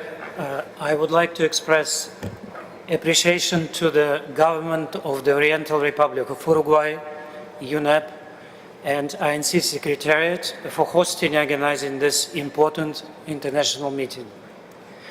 Excellencies, distinguished delegates, colleagues, I am honored to speak on behalf of the Food and Agriculture Organization of the United Nations. The use of plastics in agri-food value chains is pervasive. FAO estimates that 12.5 million tons of plastics are used annually for crop, livestock production, forestry, fisheries, and aquaculture. And food packaging adds additional over 37 million tons per year. Plastics in agriculture can increase crop yields and production efficiency. However, those increases come with high environmental, economic, and social costs from the increased plastics pollution. To feed a growing population, while addressing climate change, biodiversity loss, ecosystem restoration, agri-food value chains must become more efficient, inclusive, resilient, and sustainable. This means that plastics used in agriculture must be reduced or replaced, and where there is no alternative, recycled and recovered. FAO promotes a holistic and circular approach to plastics management, including microplastics, within agri-food systems, including in the marine environment. We promote scientific research to understand the global scope of the problem and food safety issues. We're also working with the public and private sector to reduce the plastic footprint of specific value chains. And we support countries in strengthening their policy response for marking fishing gear, developing bioeconomy strategies, and addressing microplastics pollutions in soil and water. In consultation with stakeholders, FAO is now starting the process of developing a voluntary code of conduct on the sustainable use of plastics in agriculture. Together with partners and stakeholders, we will support members to ensure that international legally binding agreement on plastic pollution, including in the marine environment, considers the sustainable management of plastics in agriculture as a part of a wider agri-food system transformation. Thank you. I thank the representative of FAO, and I give the floor now to a representative of the UN Global Compact. Muchas gracias, señor presidente. Many thanks, Mr. Chairman. Mr. Chair, Madam Secretariat, and distinguished delegates, and of course, UNEP colleagues. I'm here today representing the United Nations Global Compact, 16,000 member companies, and 70 local networks. A key part of our mandate is to mobilize the private sector to be part of the solutions to climate and nature challenges. The private sector insights and capacity to innovate, invest, and deploy technical solutions will be instrumental for us all to meet the targets. First and foremost, we recognize the need and urgency to develop an international legally binding instrument on plastic pollution, including in the marine environment. Plastic pollution affects the environment, climate, and human health. The ocean industries hold a special responsibility to not pollute the ocean. Although most waste entering the oceans originate from land-based industries, ropes and fish nets constitute a large and long-term challenge. Under the International Maritime Organization and the Food and Agriculture Organization GLOW Litter Partnerships Project, we have convened key industry stakeholders to address marine plastic litter in the shipping and the fishing industries by setting new guidelines and financial mechanisms for companies to comply with the MARPOL regulations.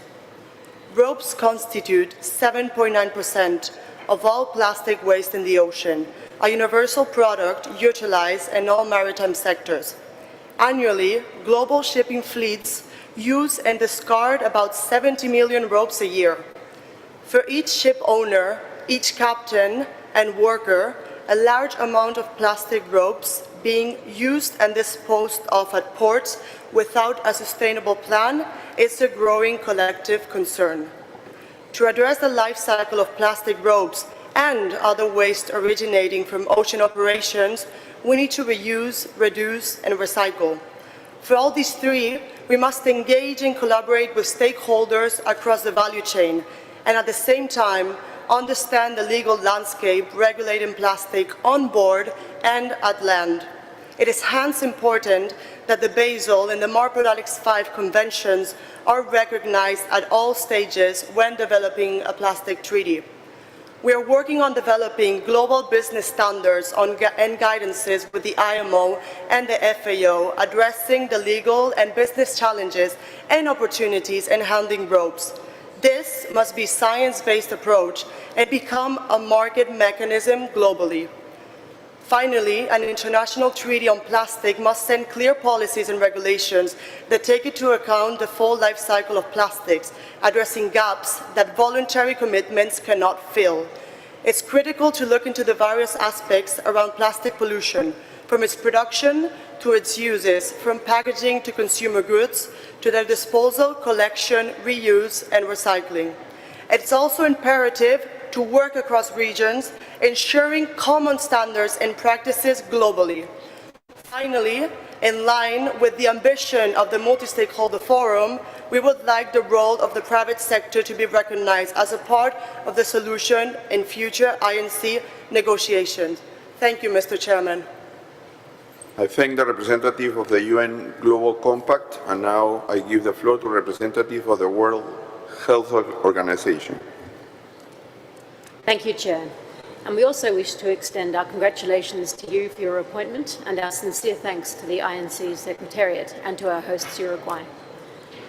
Excellencies, distinguished delegates, colleagues, WHO and the Secretariat of the WHO Framework Convention on Tobacco Control an entity hosted by WHO, welcome the opportunity to make a statement to inform the discussions of the INC for the development of an international legally binding instrument on plastic pollution, including in the marine environment.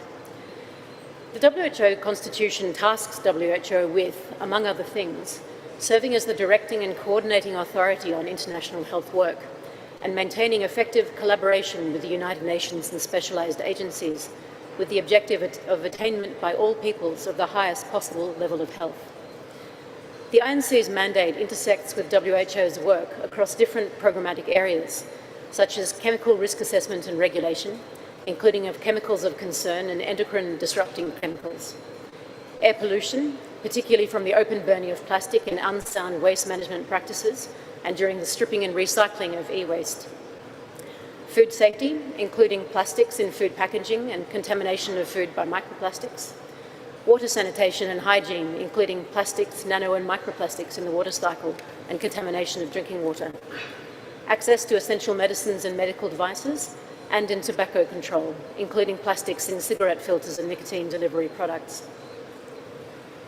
WHO recognises that plastics play an important role in healthcare, also that the health sector can and should do more to reduce plastic pollution and encourage sustainable consumption, and that doing so will promote and protect both human health and the environment, contributing to sustainable development. The WHO Framework Convention on Tobacco Control, the first treaty negotiated under Article 19 of the WHO Constitution, recognises the interlinkages with environmental issues in addressing health concerns. WHO recommends that any legally binding instruments on plastic pollution recognise, first, protecting human health to be an essential element of any sustainable approach to address plastic pollution. Second, the need to consider health in all policies to maximise the benefits to human health, to prevent and minimise risks to and adverse impacts on human health, and to promote and prioritise issues which provide co-benefits to both health and the environment. Third, that scientific knowledge will continue to develop over time concerning the health risks associated with plastics, their production, use and disposal. And finally, the need for approaches to addressing plastic pollution to be modified as scientific knowledge of risks develops. WHO and the Secretariat of the WHO Framework Convention on Tobacco Control look forward to a fruitful and productive negotiation and stand ready to contribute as necessary. Thank you. I thank the representative of the World Health Organization. Ahora le doy la palabra. I now give the floor to the representative of the Peace, Integration and Development Network. Distinguished Chair. Stakeholders. Yo soy Felipe Gómez. I am Felipe Gomecayo of Colombia, and I will speak on behalf of Children and Youth Major Group. Of the issue of plastic pollution, young people from different constituencies and movements have come together to form the INC Youth Focus Group, a universal structure under the youth constituency, bringing together youth organizations and advocates worldwide. We have worked virtually in the last weeks to prepare our interventions and policy positions, and we would like to thank donor member states and institutions that have made possible the fully funded participation of 8 youth delegates to INC1. Through this intervention, we want to explain how this is an issue of intergenerational justice, one that deeply affects children and youth. First, we want to encourage the INC to bring bold strategies in the implementation of the international legally binding instrument on plastic pollution, one that addresses and stimulates a cultural paradigm shift on single-use plastics, a life cycle approach to plastics, sanctions for the biggest polluters, and scientific research to find solutions for the current plastics crisis. Secondly, children and youth around the world are pushed into waste picking, especially plastics. While multiple factors contribute to this, the main issue is the disregard for the rights of the child, fueled by the non-implementation of laws relating to the protection of children. We urge this process to take note of this serious issue. Third, plastic is not merely a waste management issue or a lack of it. It is about health, the health of our planet, humans, animals, and plants, the health of our environment. To address this, we must ensure coordination with BRS conventions, similar to the joint liaison group between the Rio Conventions. Fourth, we want to highlight the link between plastic manufacturing and the usage of fossil fuels. This directly leads to weakening our fight against climate change, and we cannot afford this anymore. We see this instrument as strengthening our defense against climate change. Therefore, we call upon member states to establish a fossil fuel non-proliferation treaty to immediately stop all further expansion of fossil fuel production. Finally, dear member states, we also want to call your attention to the sign behind which I'm speaking today, the Children and Youth flag. We formally request that this sign stays on for this INC and future ones, as this sign recognizes and represents the voices of countless young people who are otherwise unheard. We further request that the informal and contact groups once established remain open to the participation of observers. Muchas gracias, Chair, for the floor. Agradezco al representante. I thank the representative of the Children and Youth Major Group. I give the floor to the representative of Greenpeace.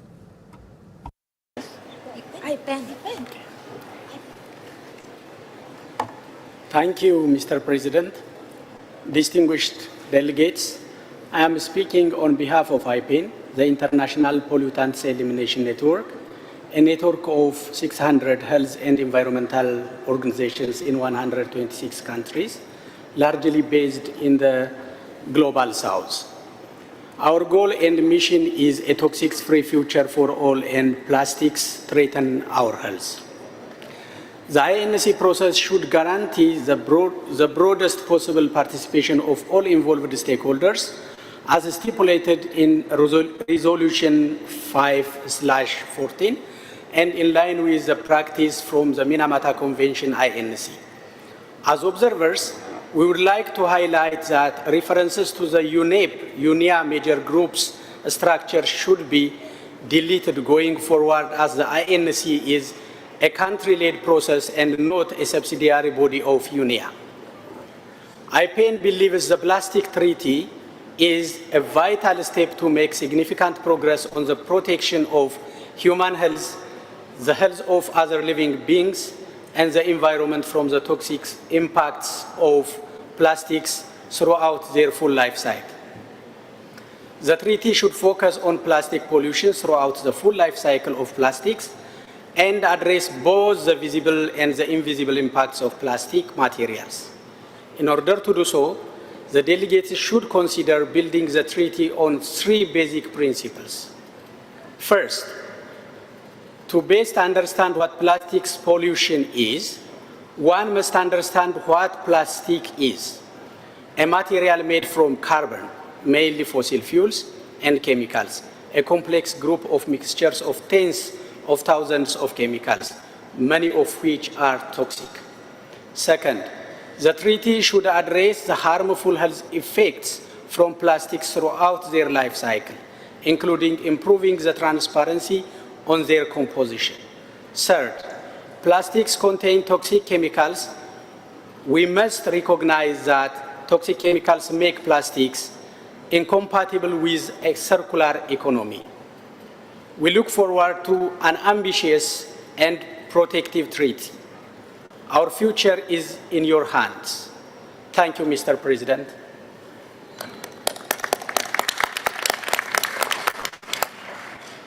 I thank representative of IPEN. I now give the floor to the representative of World Business Council for Sustainable Development. Thank you very much, Your Excellency, distinguished delegates, colleagues from the United Nations Environment Programme.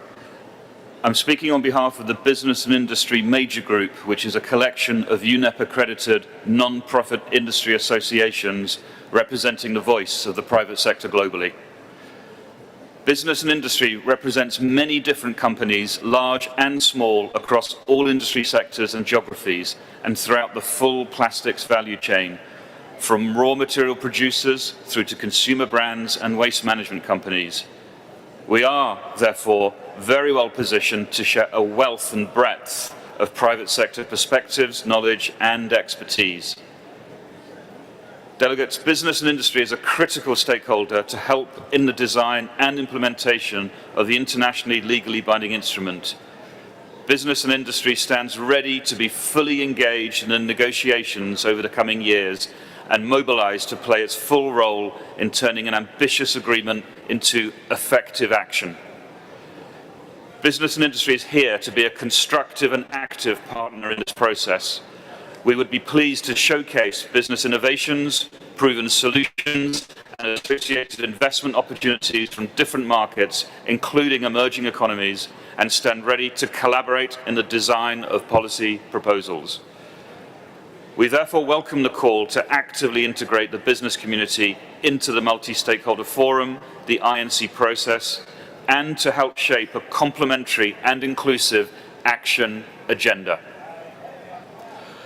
Business and industry also encourages the INC to offer a structured approach for business and industry, along with other stakeholders, to contribute to the negotiation process, including the intersessional work periods.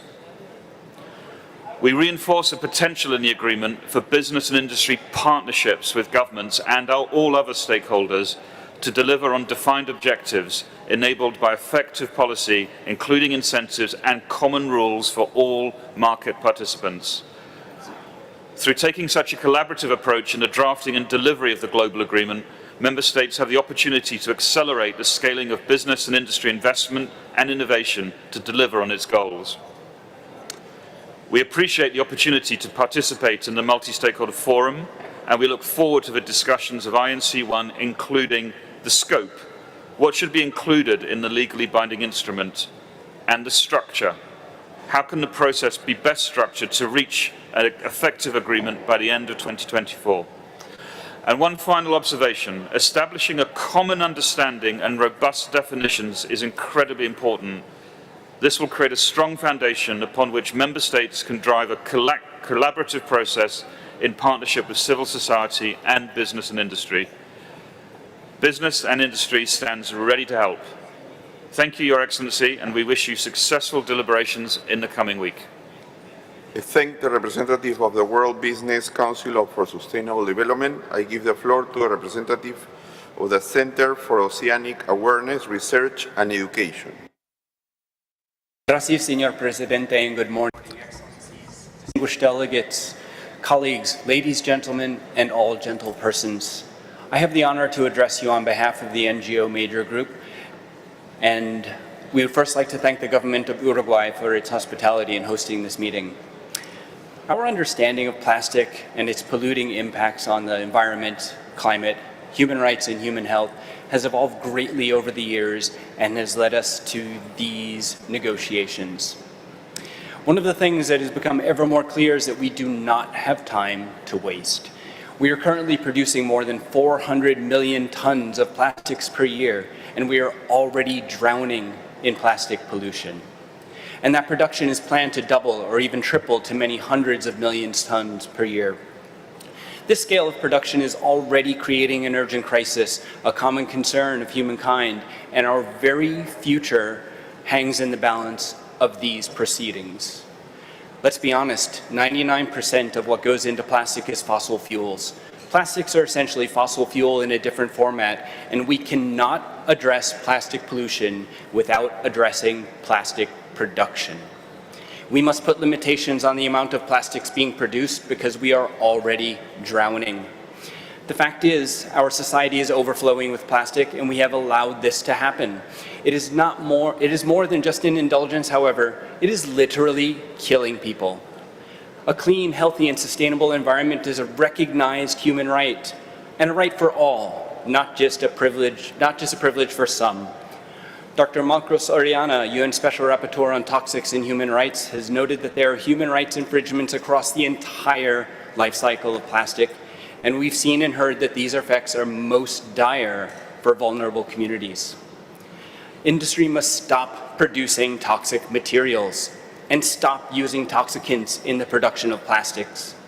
We need transparency so we can identify and avoid hazardous substances and additives, not only in the production and use of materials and products, but also in their reuse, disposal, and end of life. There's absolutely no room for circularity when potentially poisonous substances are hidden in the waste stream. Innovation will most certainly be necessary as we pursue a future free of plastic pollution. However, innovation should include scalable systems of reuse and refilling, for example, not simply new ways to try to sell old ideas. There's no room and no time for false solutions like so-called advanced recycling and chemical recycling. These terms are just a fancy way to mask the burning of plastic, and they cannot meet the scale of the onslaught of plastics production we are facing. With the very industry creating plastic and plastic pollution weighing in so strongly in the discussion of possible solutions, industry's self-serving interest is painfully obvious. We can no longer continue to put profit before planet, and we can no longer continue to put profit before people. Previous processes on the environment, such as climate change, leave civil society tired of empty promises and goals that have not been met. The Plastics Pollution Treaty must establish the global rules, regulations, and support mechanisms needed to end plastic pollution and its harmful effects on the environment, animals, human health, and vulnerable communities.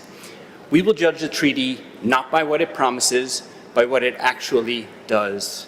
Gracias por la palabra, señor presidente. Thank you, Chair. Thank you, Representative from the Center on Ocean Matters, Research and Education. Of Women Environmental Program. Gracias, señor presidente. Thank you, Chair. Your Excellency, dear colleagues, the major group on women would like to thank the government of Uruguay for hosting this meeting. We hope to count on the leadership of the region in order to ensure the participation of its stakeholders to protect human rights, including gender equality in the treaties negotiations, recognizing always the commitments from Escazú. We are especially exposed to plastics as the toxic substances that we find in our homes and in our working places. And we're more and more exposed to many toxic chemicals amongst our usual hygienic products that we use as additives to plastic components with a terrible impact on our health related to the plastics that are still invisible to us. The exposure to hazardous chemical products in industrial processes and consumer products have dire consequences to our health. Studies have found microplastics and harmful chemical products in the placenta and bloods. And we do understand that that could be the reason for all sorts of cancers, miscarriages, and other harmful conditions, including loss of lives.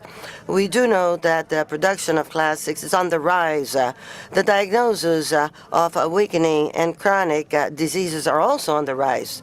In order to protect ourselves as women and to protect all persons from that kind of exposure, we must have transparency and access to the information on the chemical substances of the materials and plastic products throughout the whole life cycle.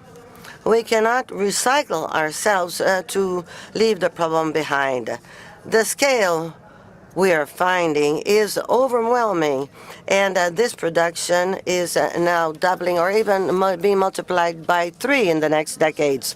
We are now drowning on plastics, and this damage and pollution cannot go back. We want an ambitious treaty that will have specific obligations, and we are eager to contribute to that. We are the ones most affected, most vulnerable ones as women, and we have thus to be part of the negotiation table. We will also request that our names will be on the table. We don't want this to become an expo with all the polluters who will bring in their false solutions. The Plastics Treaty should hold responsibility in the hands of the companies and enterprises for the damage caused by plastics. They have had information for decades but did nothing to solve or to prevent this problem. The negotiation process as its implementation should be protected from the handling of these industries that profit from that. We must insist that the framework agreement from WHO for the tobacco control is a model, and it's an inspiration. They have been able to keep the limits and protecting public health from commercial interests. Thus, we urge that the party states come to an agreement to not to fall in lobbies from the companies that are corporations. And these are the ones that are really responsible for this planet crisis. It's time to go forward to avoid the plastic scourge. Thank you. I thank you. Of the International Science Council. Thank you, Mr. President, Chair, and delegates. I'm Margaret Spring. I'm representing the International Science Council and delivering this statement on behalf of the Science and Technology Major Group. Our group welcomes the negotiations on a legally binding treaty on plastic pollution in all environmental compartments, including the ocean, which are a crucial step towards an increased protection of the global environment currently under massive strain and on the brink of disastrous tipping points. Addressing the problems posed by plastic pollution is a multifaceted and systemic challenge. Plastics, more than 90% of which are produced from fossil feedstocks and 99% from fossil sources, are found everywhere on Earth, including our bodies, and are responsible for a range of adverse impacts on humans and the environment.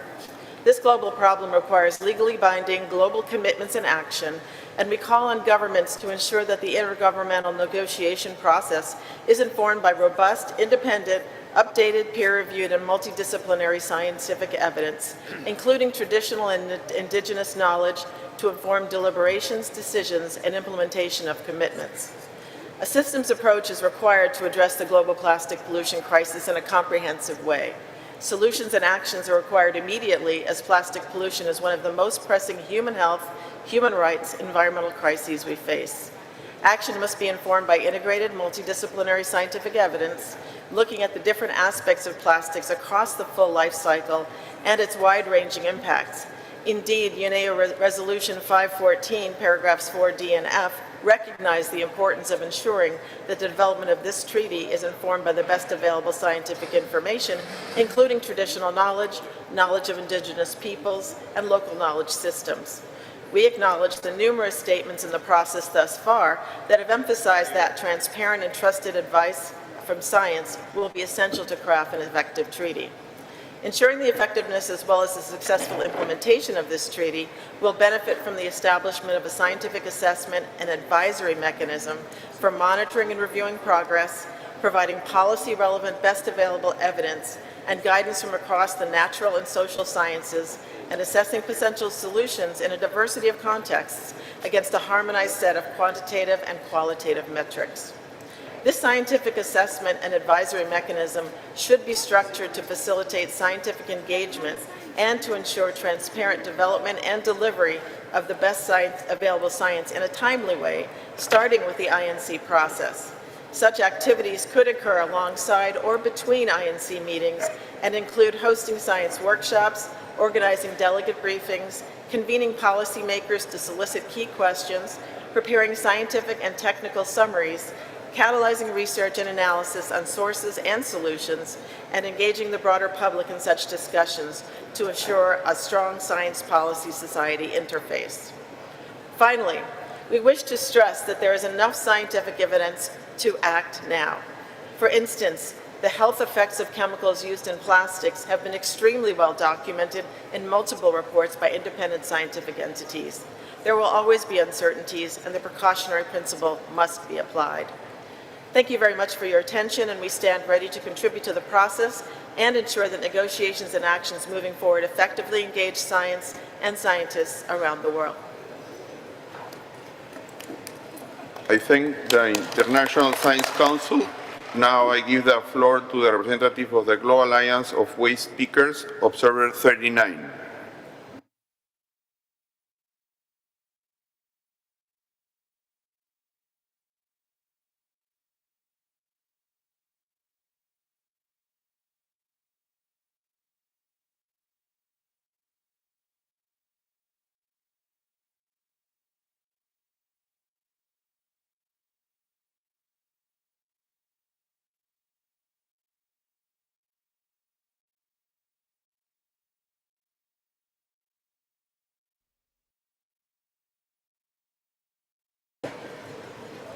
Maybe not be Observer 39.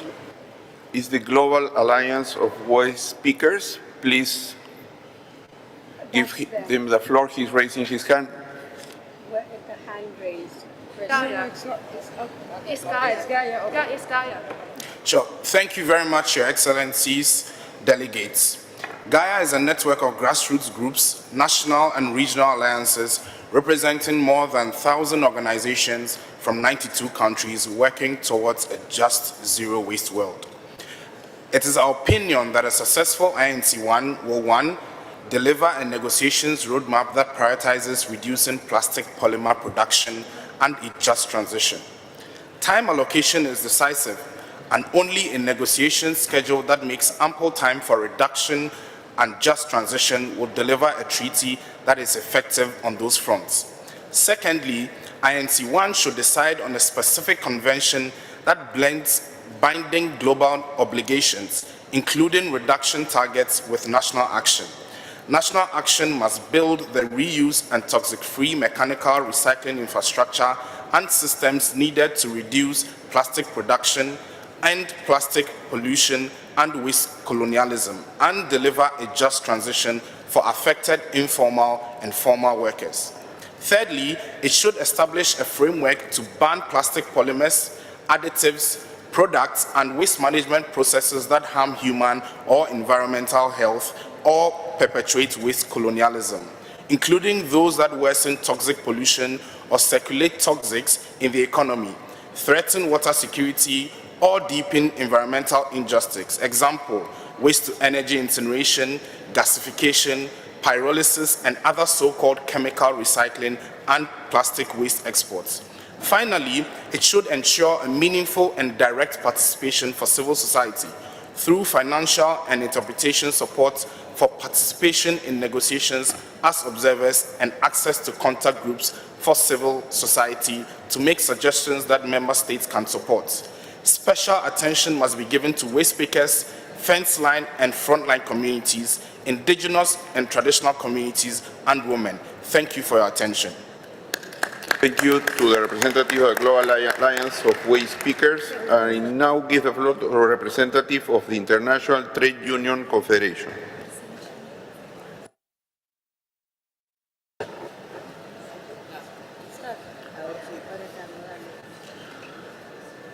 Gracias, señor presidente. Thank you, Chair. Good morning. I am Carlos Aureb from Uruguay, and I'm here on behalf of the International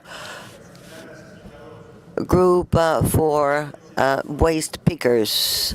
Right here, we are representing formal and informal workers from the whole value chain of plastics. Production, classification, recycling is all involved. We're including more than 20 million pickers from throughout the world that recover about 60% of the plastic that will afterwards be recycled. The workers in the plastic chain, especially the most vulnerable ones, are not responsible for the pollution that is created, and we should not bear the cost of its elimination.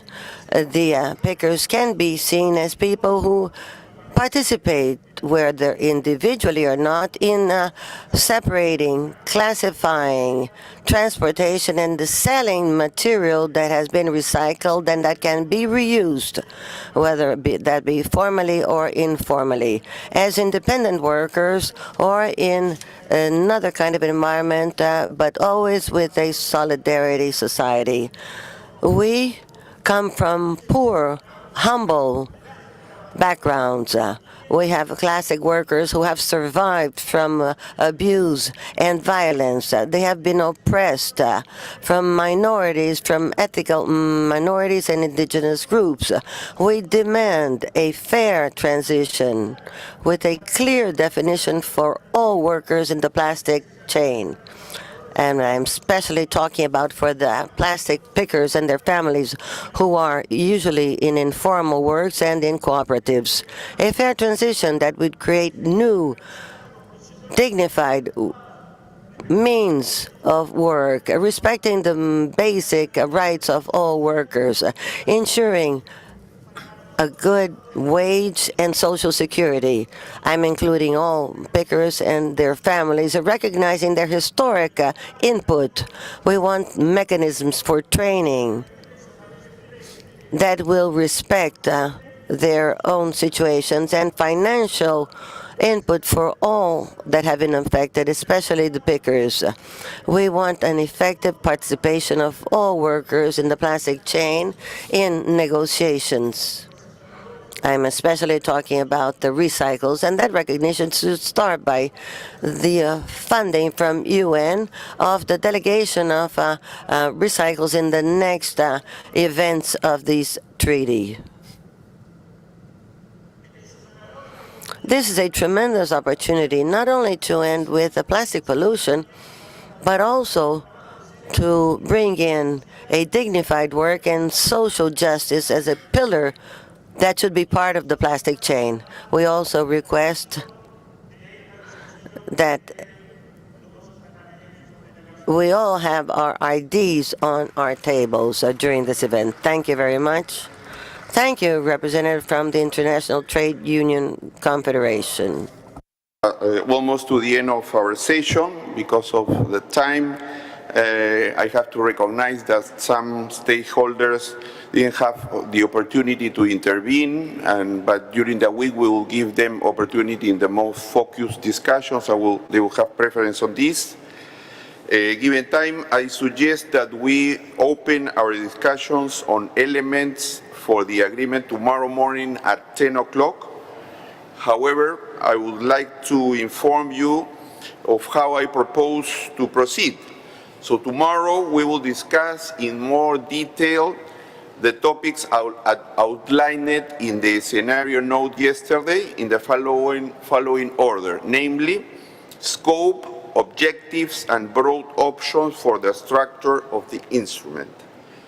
Options for potential elements broken down as A, core obligations, control measures, and voluntary approaches, including national action plans. B, support to the implementation, including capacity building, technical assistance, and finance. C, support to the monitoring and evaluation of progress in an effectiveness of implementation and national reporting. D, other elements including scientific and technical cooperation and coordination, research and awareness raising. E, stakeholders. Another point is standard articles on final provisions. Another one is sequencing. And finally, recommended further work to be undertaken. This list is posted in the UN online web page. My expectation is in outlining the order in which I am proposing that you consider these issues is that you will structure your interventions under each issue, rather than attempting to address all the issues in a single intervention. I believe that approach will facilitate our understanding of all the issues. So I look forward to our discussion tomorrow. I remind everyone that this afternoon, the plenary will be dedicated to a stakeholder dialogue, so I encourage everyone to participate actively. Now, we had a request for a right of reply of one delegation, so I give the floor to the Russian Federation. You have the floor.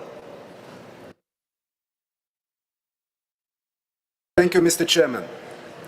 Our delegation has taken the floor in order to respond to yesterday and today's allegations against Russia made by representatives of the USA on behalf of JUSCANS, EU and Ukraine. Mr. Chairman, please don't interrupt me if it takes longer than 3 minutes, taking into consideration that I have the right of reply to 3 interventions, which in total comes to 9 minutes. But I hope I'll be shorter. Moreover, Mr. Chairman, we noted that you have given the Ukrainian delegation possibility to present their statement twice with more than 3 minutes each. This is a violation of the norms of conducting business. We didn't raise the point of order for the second time in this regard, but we hope that such practice will be stopped in our forthcoming deliberations. Mr. Chairman, first of all, I would like to stress the international meetings on the environmental agenda are not the right place to discuss current geopolitical situation and armed conflicts. In accordance to the UN Charter, this is a prerogative of the Security Council. Most of the delegations have come a long way to Uruguay to negotiate new environmental agreement on combating plastic pollution, and not to witness a political show which have nothing to do with the agenda of the first session of INC. It is a principal position of my country that international environmental cooperation should be free of politics. Current conflict in Ukraine is not the only one which happened for the more than 50 years of UNEP's history. And I'm afraid it's not the last one. All conflicts come to end with a peaceful settlement. The conflict in Ukraine also will be over.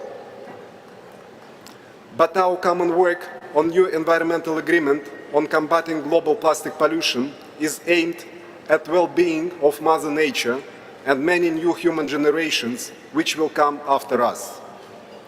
We simply have no right to jeopardize it. I would like to call on all delegations to note that it was not Russian delegation that started the political discourse at this meeting. Now we simply exercise our right of reply. First of all, we have to acknowledge the erosion of the multilateral environmental process for the sake of political interests of Western countries and the Kiev regime. We strongly believe that countries like US, their NATO and Juskan's allies simply do not have moral right to comment on what is happening now when Russia stood up to help people of Ukraine to liberate from the ultra-nationalist regime which came to power as a result of a constitutional coup d'etat in Kiev in February 2014, with an active support from the USA and some EU member countries. What we witness in Ukraine now is the direct result of illegal interference of USA and their European NATO allies in the domestic affairs of Ukraine. If USA and their NATO allies in reality want to stop the conflict, they must stop pumping arms and ammunition to the Kiev regime, which simply prolongs the conflict and multiplies the suffering of civilian population. In response to the statement of the US delegation, I can reproduce a very long list of illegal, unprovoked and unjustified aggressions of the USA and their NATO allies, starting from war in Korea up to war in Syria. And in between them, there were more than 30 countries, including Vietnam, Yugoslavia, Iraq, Libya, and many others. Millions of lives have been lost during these acts of aggression. But it is fine with the USA as long as it makes US dollar stronger at the international market. All these countries are 1,000 kilometers away from US borders, but they were labeled as a threat to US national security, as an excuse for the aggression. Russia has its legitimate interest in neighboring Ukraine. There are millions of Russians living in this country. All what Russia wanted in this country is peace, respect for legitimate rights of the Russian-speaking population, and neutral military status of Ukraine. But all our attempts to reach these goals by diplomatic means have failed. The armed conflict in Ukraine has started not 9 months back, as many believe, but almost 9 years ago. Starting from February 2014, the Kiev regime was pursuing the policy of ethnic cleansing against Russians living in the southern and eastern parts of the country. Since 2014, more than 5 million Russian-speaking people have immigrated to Russia in order to escape oppression and ethnic basis. More than 14,000, and among them 150 children, were killed by the Ukrainian armed forces in Donbas region alone. Many more people who could not agree with the policy of the Kiev ultranationalist regime disappeared without any traces. In these circumstances, Russia has no other choice but to start special military operation to protect Russian-speaking population and to demilitarize the Kiev regime. As far as general and plastic pollution on the territory of Ukraine, we have to say the following. At the liberated territories of Lugansk, Donetsk, Zaporizhia, and Kherson regions, which have decided to join the historic motherland Russia as a result of referendums in September this year, there was no system of secure general treatment of waste at all. Nothing to say about plastic. All waste was simply accumulated at the open dump sites without any treatment and separation.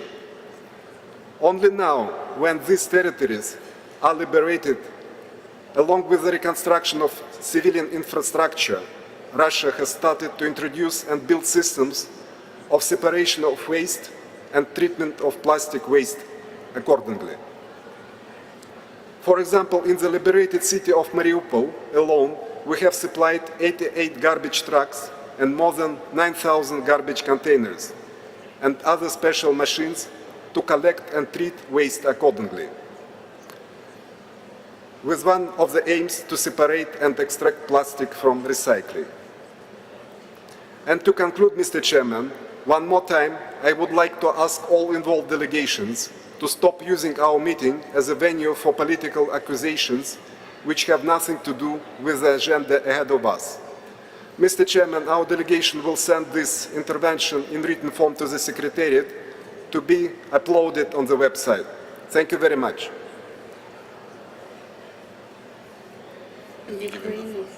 I thank the distinguished representative of the Russian Federation. I have a request for the floor from the distinguished representative of Ukraine.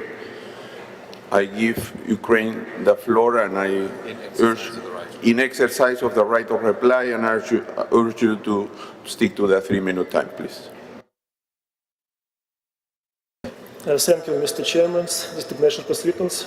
We have asked the floor to exercise our right to reply to a statement of the Russian delegation. Our delegation never had an intention to raise political issues which goes outside of the mandate of UNEP. We respect the unique technical nature of UNEP and our common important mission to save the environment for future generations. However, ongoing attempts to the Russian delegation to politicize our important work require us to respond. We consider the interventions on the Russian delegations as nothing else but the attempt to spread their false propaganda and lies. As usual, their statements and requests have no legal grounds and no worth nothing.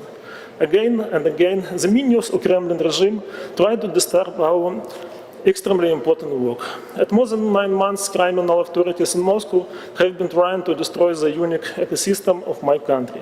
By their actions, they are creating the largest environmental crisis in modern history.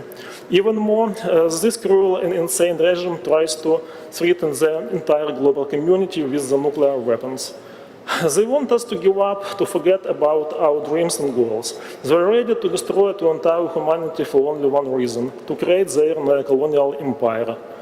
Hundreds of Ukrainian towns and villages have already been razed to the ground by Russian soldiers. Many rivers were polluted, entire ecosystem were destroyed. The Russian Federation bears responsibility for that. Their invitation has shown the illegal Kremlin regime as well as representatives present in this room do not care about environment, about nature, about common future. They are worried only about politics, about justification of their illegal, unprovoked and unjustified invasion. But it's clear for everybody, there is no place for forced change of boundaries and impositions for someone visions to sovereign nations in modern world. Ukraine will never give up. The last thing I would like to add is that soon Russian regime will collapse. As you can all see, Russian troops are losing at the battlefield. Even Russian citizens are trying to escape from their own country. The entire world knows that Ukraine is fighting for its sovereignty and territorial integrity, for freedom and justice.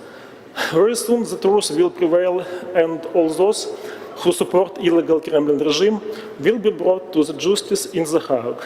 Thank you. I thank the distinguished representative of Ukraine. Before closing the meeting of this morning, I think the Secretariat has some information to provide us. I give the floor to the Secretariat. Well, the Russian Federation has a point of order. I give the floor to the Russian Federation. Thank you, Mr. Chairman. Our delegation would like to exercise our right of reply to reply. Before giving you the floor for your right of reply, I would like to mention the rules we are applying is that the number of interventions in the exercise of the right of reply for any delegation at a given meeting should be limited to two per item. So I give you the floor with that understanding. You have the floor, the Russian Federation.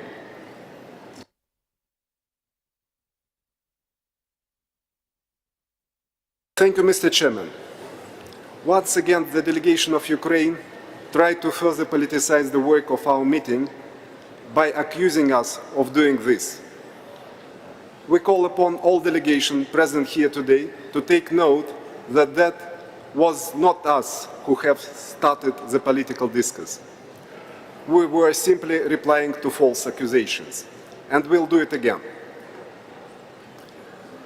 All the unfortunate events happening now in Ukraine are the direct outcome of barbarian actions of the Kiev regime, which took place in the former eastern and southern part of Ukraine during the last 9 years.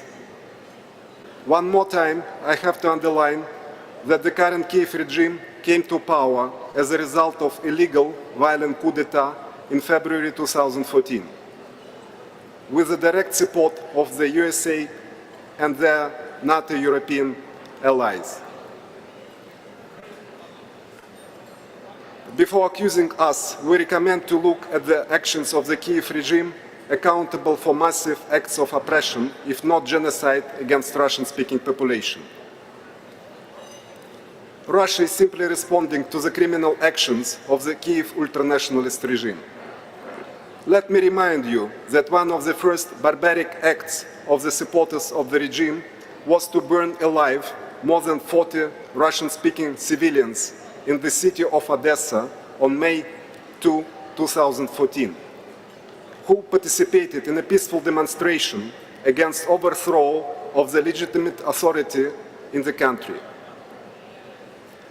Nobody was held accountable for this barbaric act by the Kiev regime, despite the fact that the identities of the culprits were well known. Let me assure you that all aims of the special military operation are going to be fulfilled.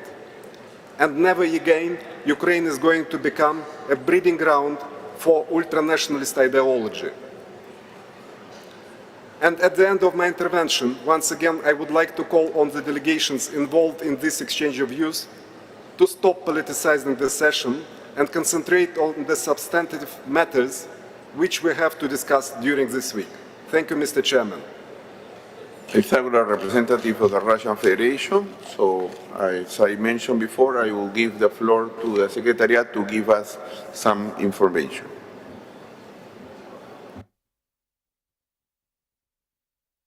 Sit on? Yes.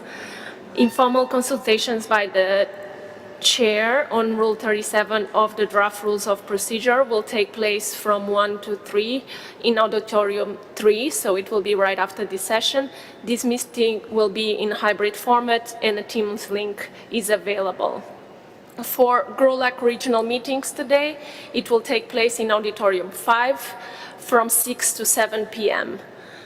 In order to facilitate the planning by the host country regarding the transfers to Montevideo after this meeting, please fill out the form with the details on returning flights at the transportation booth next to the badge collection area. The host country will provide the schedule of transfers to Montevideo Airport accordingly, and we will then announce it. The DSA desk is open from 10 a.m. to 6 p.m. throughout this week, so sponsor delegates who have not collected their DSA are encouraged to do so as soon as possible.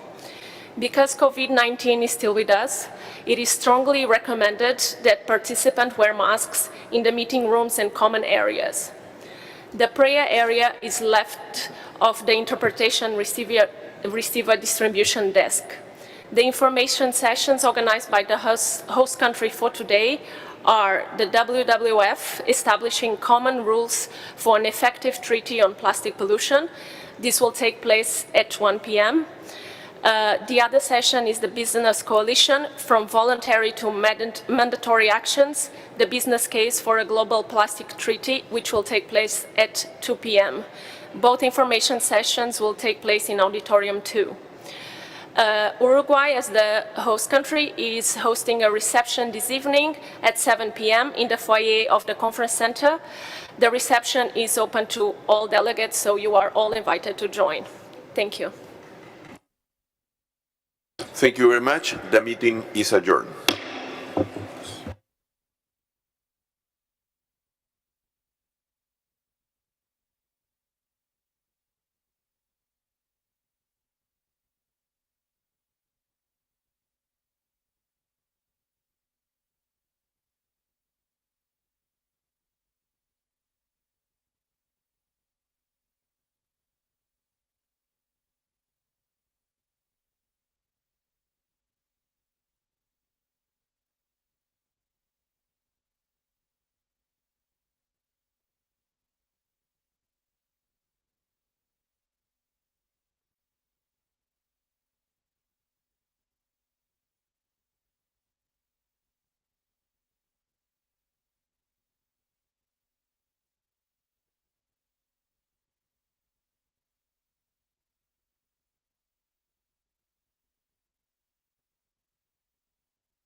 Plastics, but we receive a lot of plastics. Mostly in such platforms,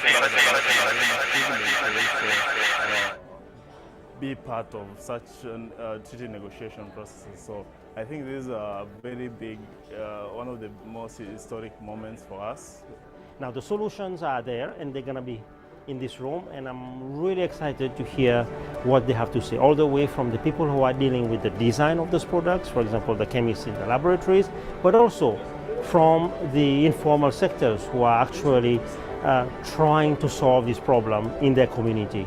We've created a group recently, it's new, it's called the Science Network for an Effective Plastics Treaty, which is also offering independent peer review and support for member states throughout the INC negotiations. In future stakeholder forums, if we could have outputs collated, for example, in INF documents, so that they're directly informing the process, that would be really important. One of the other really big concerns of civil society is the presence of plastic producers in this space. It's really difficult from our perspective to have an equitable stakeholder input when you have the companies that are directly driving the plastic pollution crisis having an equal seat at the table with those communities that are impacted by the effects of plastic pollution. I think the whole premise behind the setting up of this multi-stakeholder forum was to hear different voices. And to see that all the participants in every table were engaging into discussion and bringing their ideas and their positions to this debate. There needs to be some sort of accountability of the member states to make this forum work. Ideas and voices must circulate before plastics can circulate. We need each of our perspectives to identify those actions that can be most effective to end plastic pollution. The idea of finding common solutions that we can implement right away and starting to build that sense of what's possible through success. If this treaty is not politicized, it is actually a key to a plastic-free future. Now, we are not anti-plastic. We are anti-plastic in the environment. La aspiración de un país anfitrión, en este caso, es que la reunión tenga verdaderamente un hito, ¿no? Y que verdaderamente suponga un camino para hacer cosas. Tenemos que dejar de hablar, dejar de conversar entre nosotros, dejar de anunciar cosas y comenzar a caminar.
We want to innovate and be modern and see how we can ensure that all voices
Oh, oh.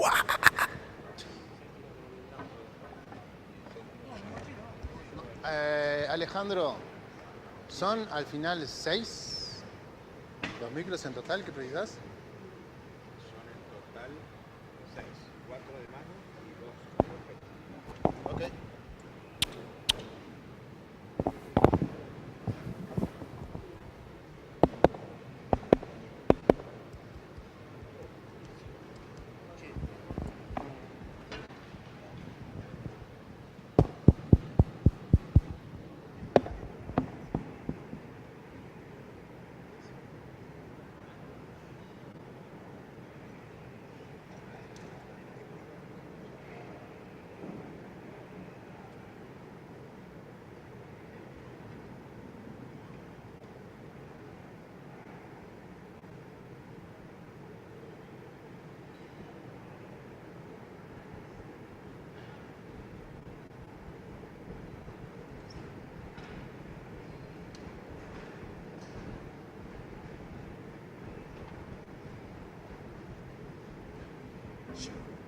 Sure.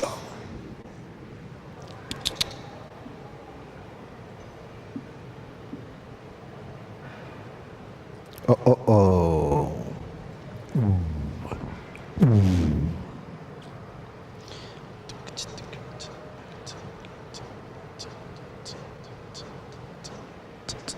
Oh, oh, oh, oh, oh.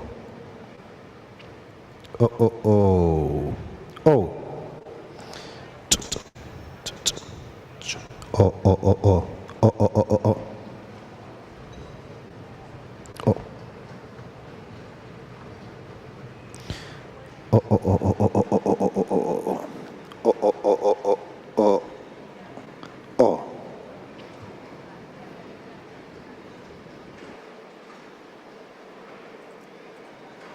Oh, oh, oh. Oh. Yeah. Ooh.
Check. Oh.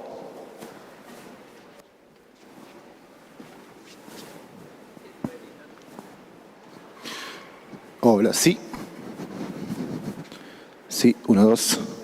Oh, oh. Voy a hablar medio lejos. Sí, oh, oh. 1, 2. 2. Oh, oh, oh, oh, oh. Hola, hola, sí. Hola.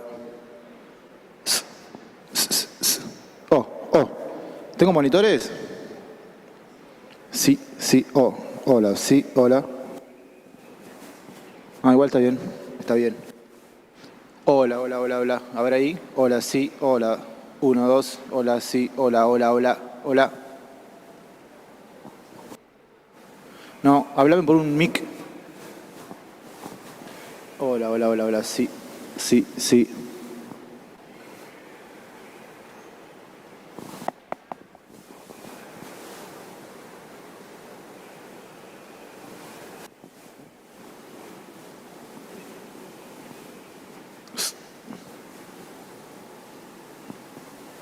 ¿Sabes lo que noto? ¿Cómo? ¿Sabes lo que noto?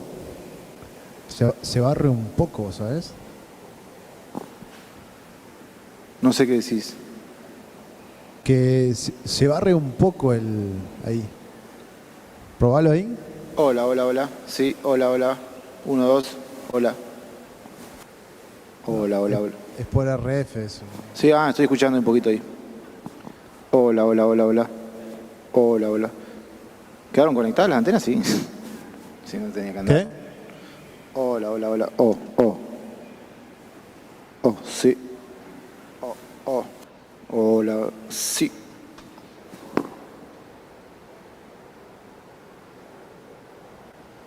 Ahí.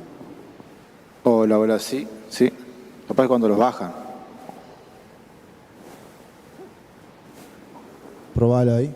Hola, hola, sí. Hola, hola, hola. Sí, sí. Oh, hola, sí. 2, 3. Hola, hola, hola. Pero el otro. Este está medio bajito, ¿no? Sí, Más aparte bajito el del tema otro. son Ah, esta columna gigante. sí, ¿no? hola, 1, 2, 1, 2, 1, 2, 2, 3, 2.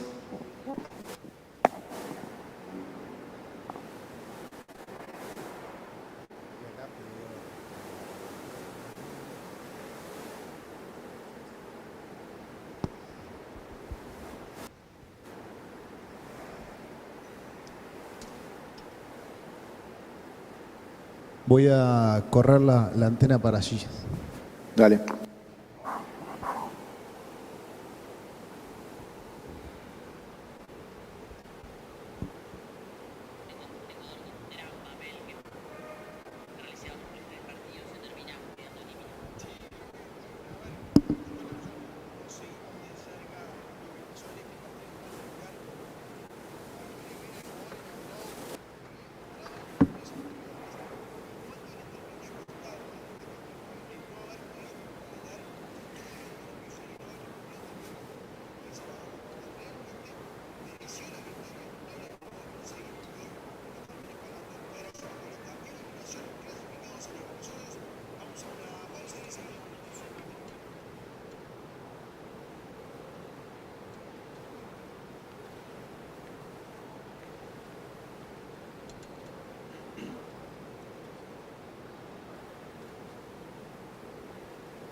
Bueno, probá ahí. Hola, hola, hola, sí, Vos sabés que creo que son los micros que son así nomás. Yo de acá no te entiendo.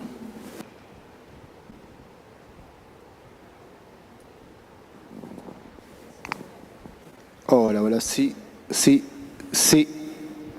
Sí, hola, hola, sí, 1, 2. 2. 2, 1, 2. Ojo atrás. Danger.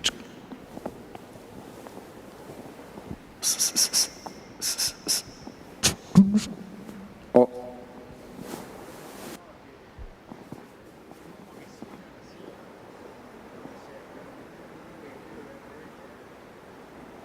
Puede ser.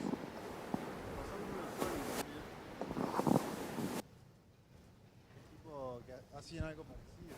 ¿Sabías que eso también?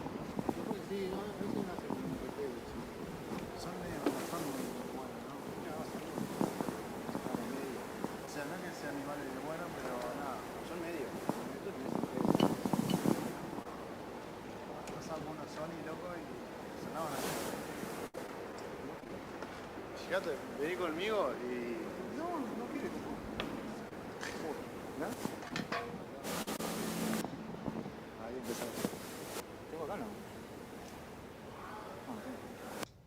Oh, hola, hola, hola, sí. Sí, sí, sí, sí, sí, sí. ¿Escuchás ese? ¿Viste? ¿Viste? Cuando se empieza a abrir el gate, ¿viste? Sí, sí, sí, no, sí, entiendo, sí. Claro, pues está ahí, sí. ¿Viste? Así que suena.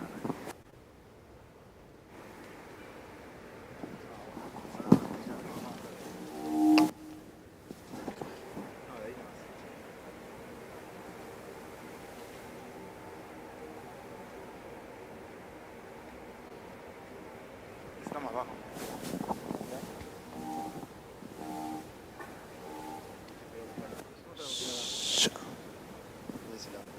Ahí está la bocina. Pero viste, lo sentís el... Eso es lo que...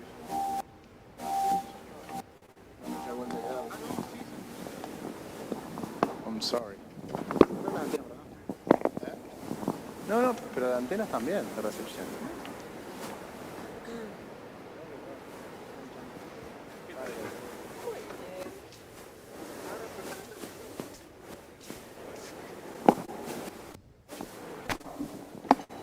Giovanni Giorgio.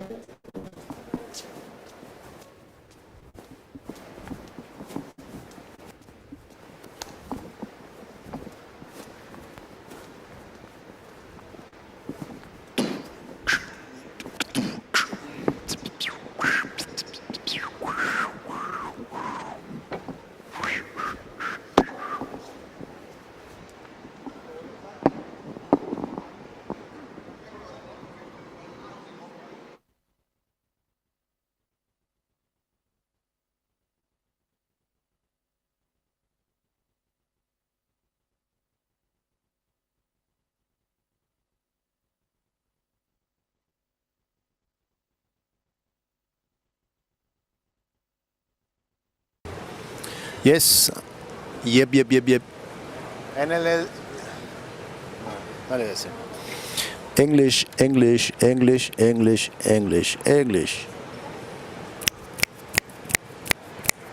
Yo obviamente no le escucho nada, ¿no? Porque está más lejos que... En inglés, sí, exactamente, en inglés.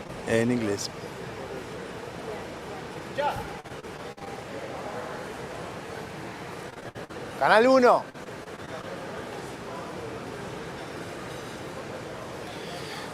Canal 1. English. Rosalía. Rosita.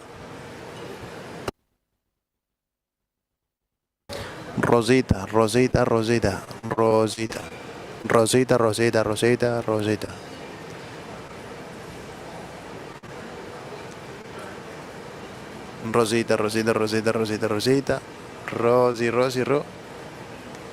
Permiso, querido.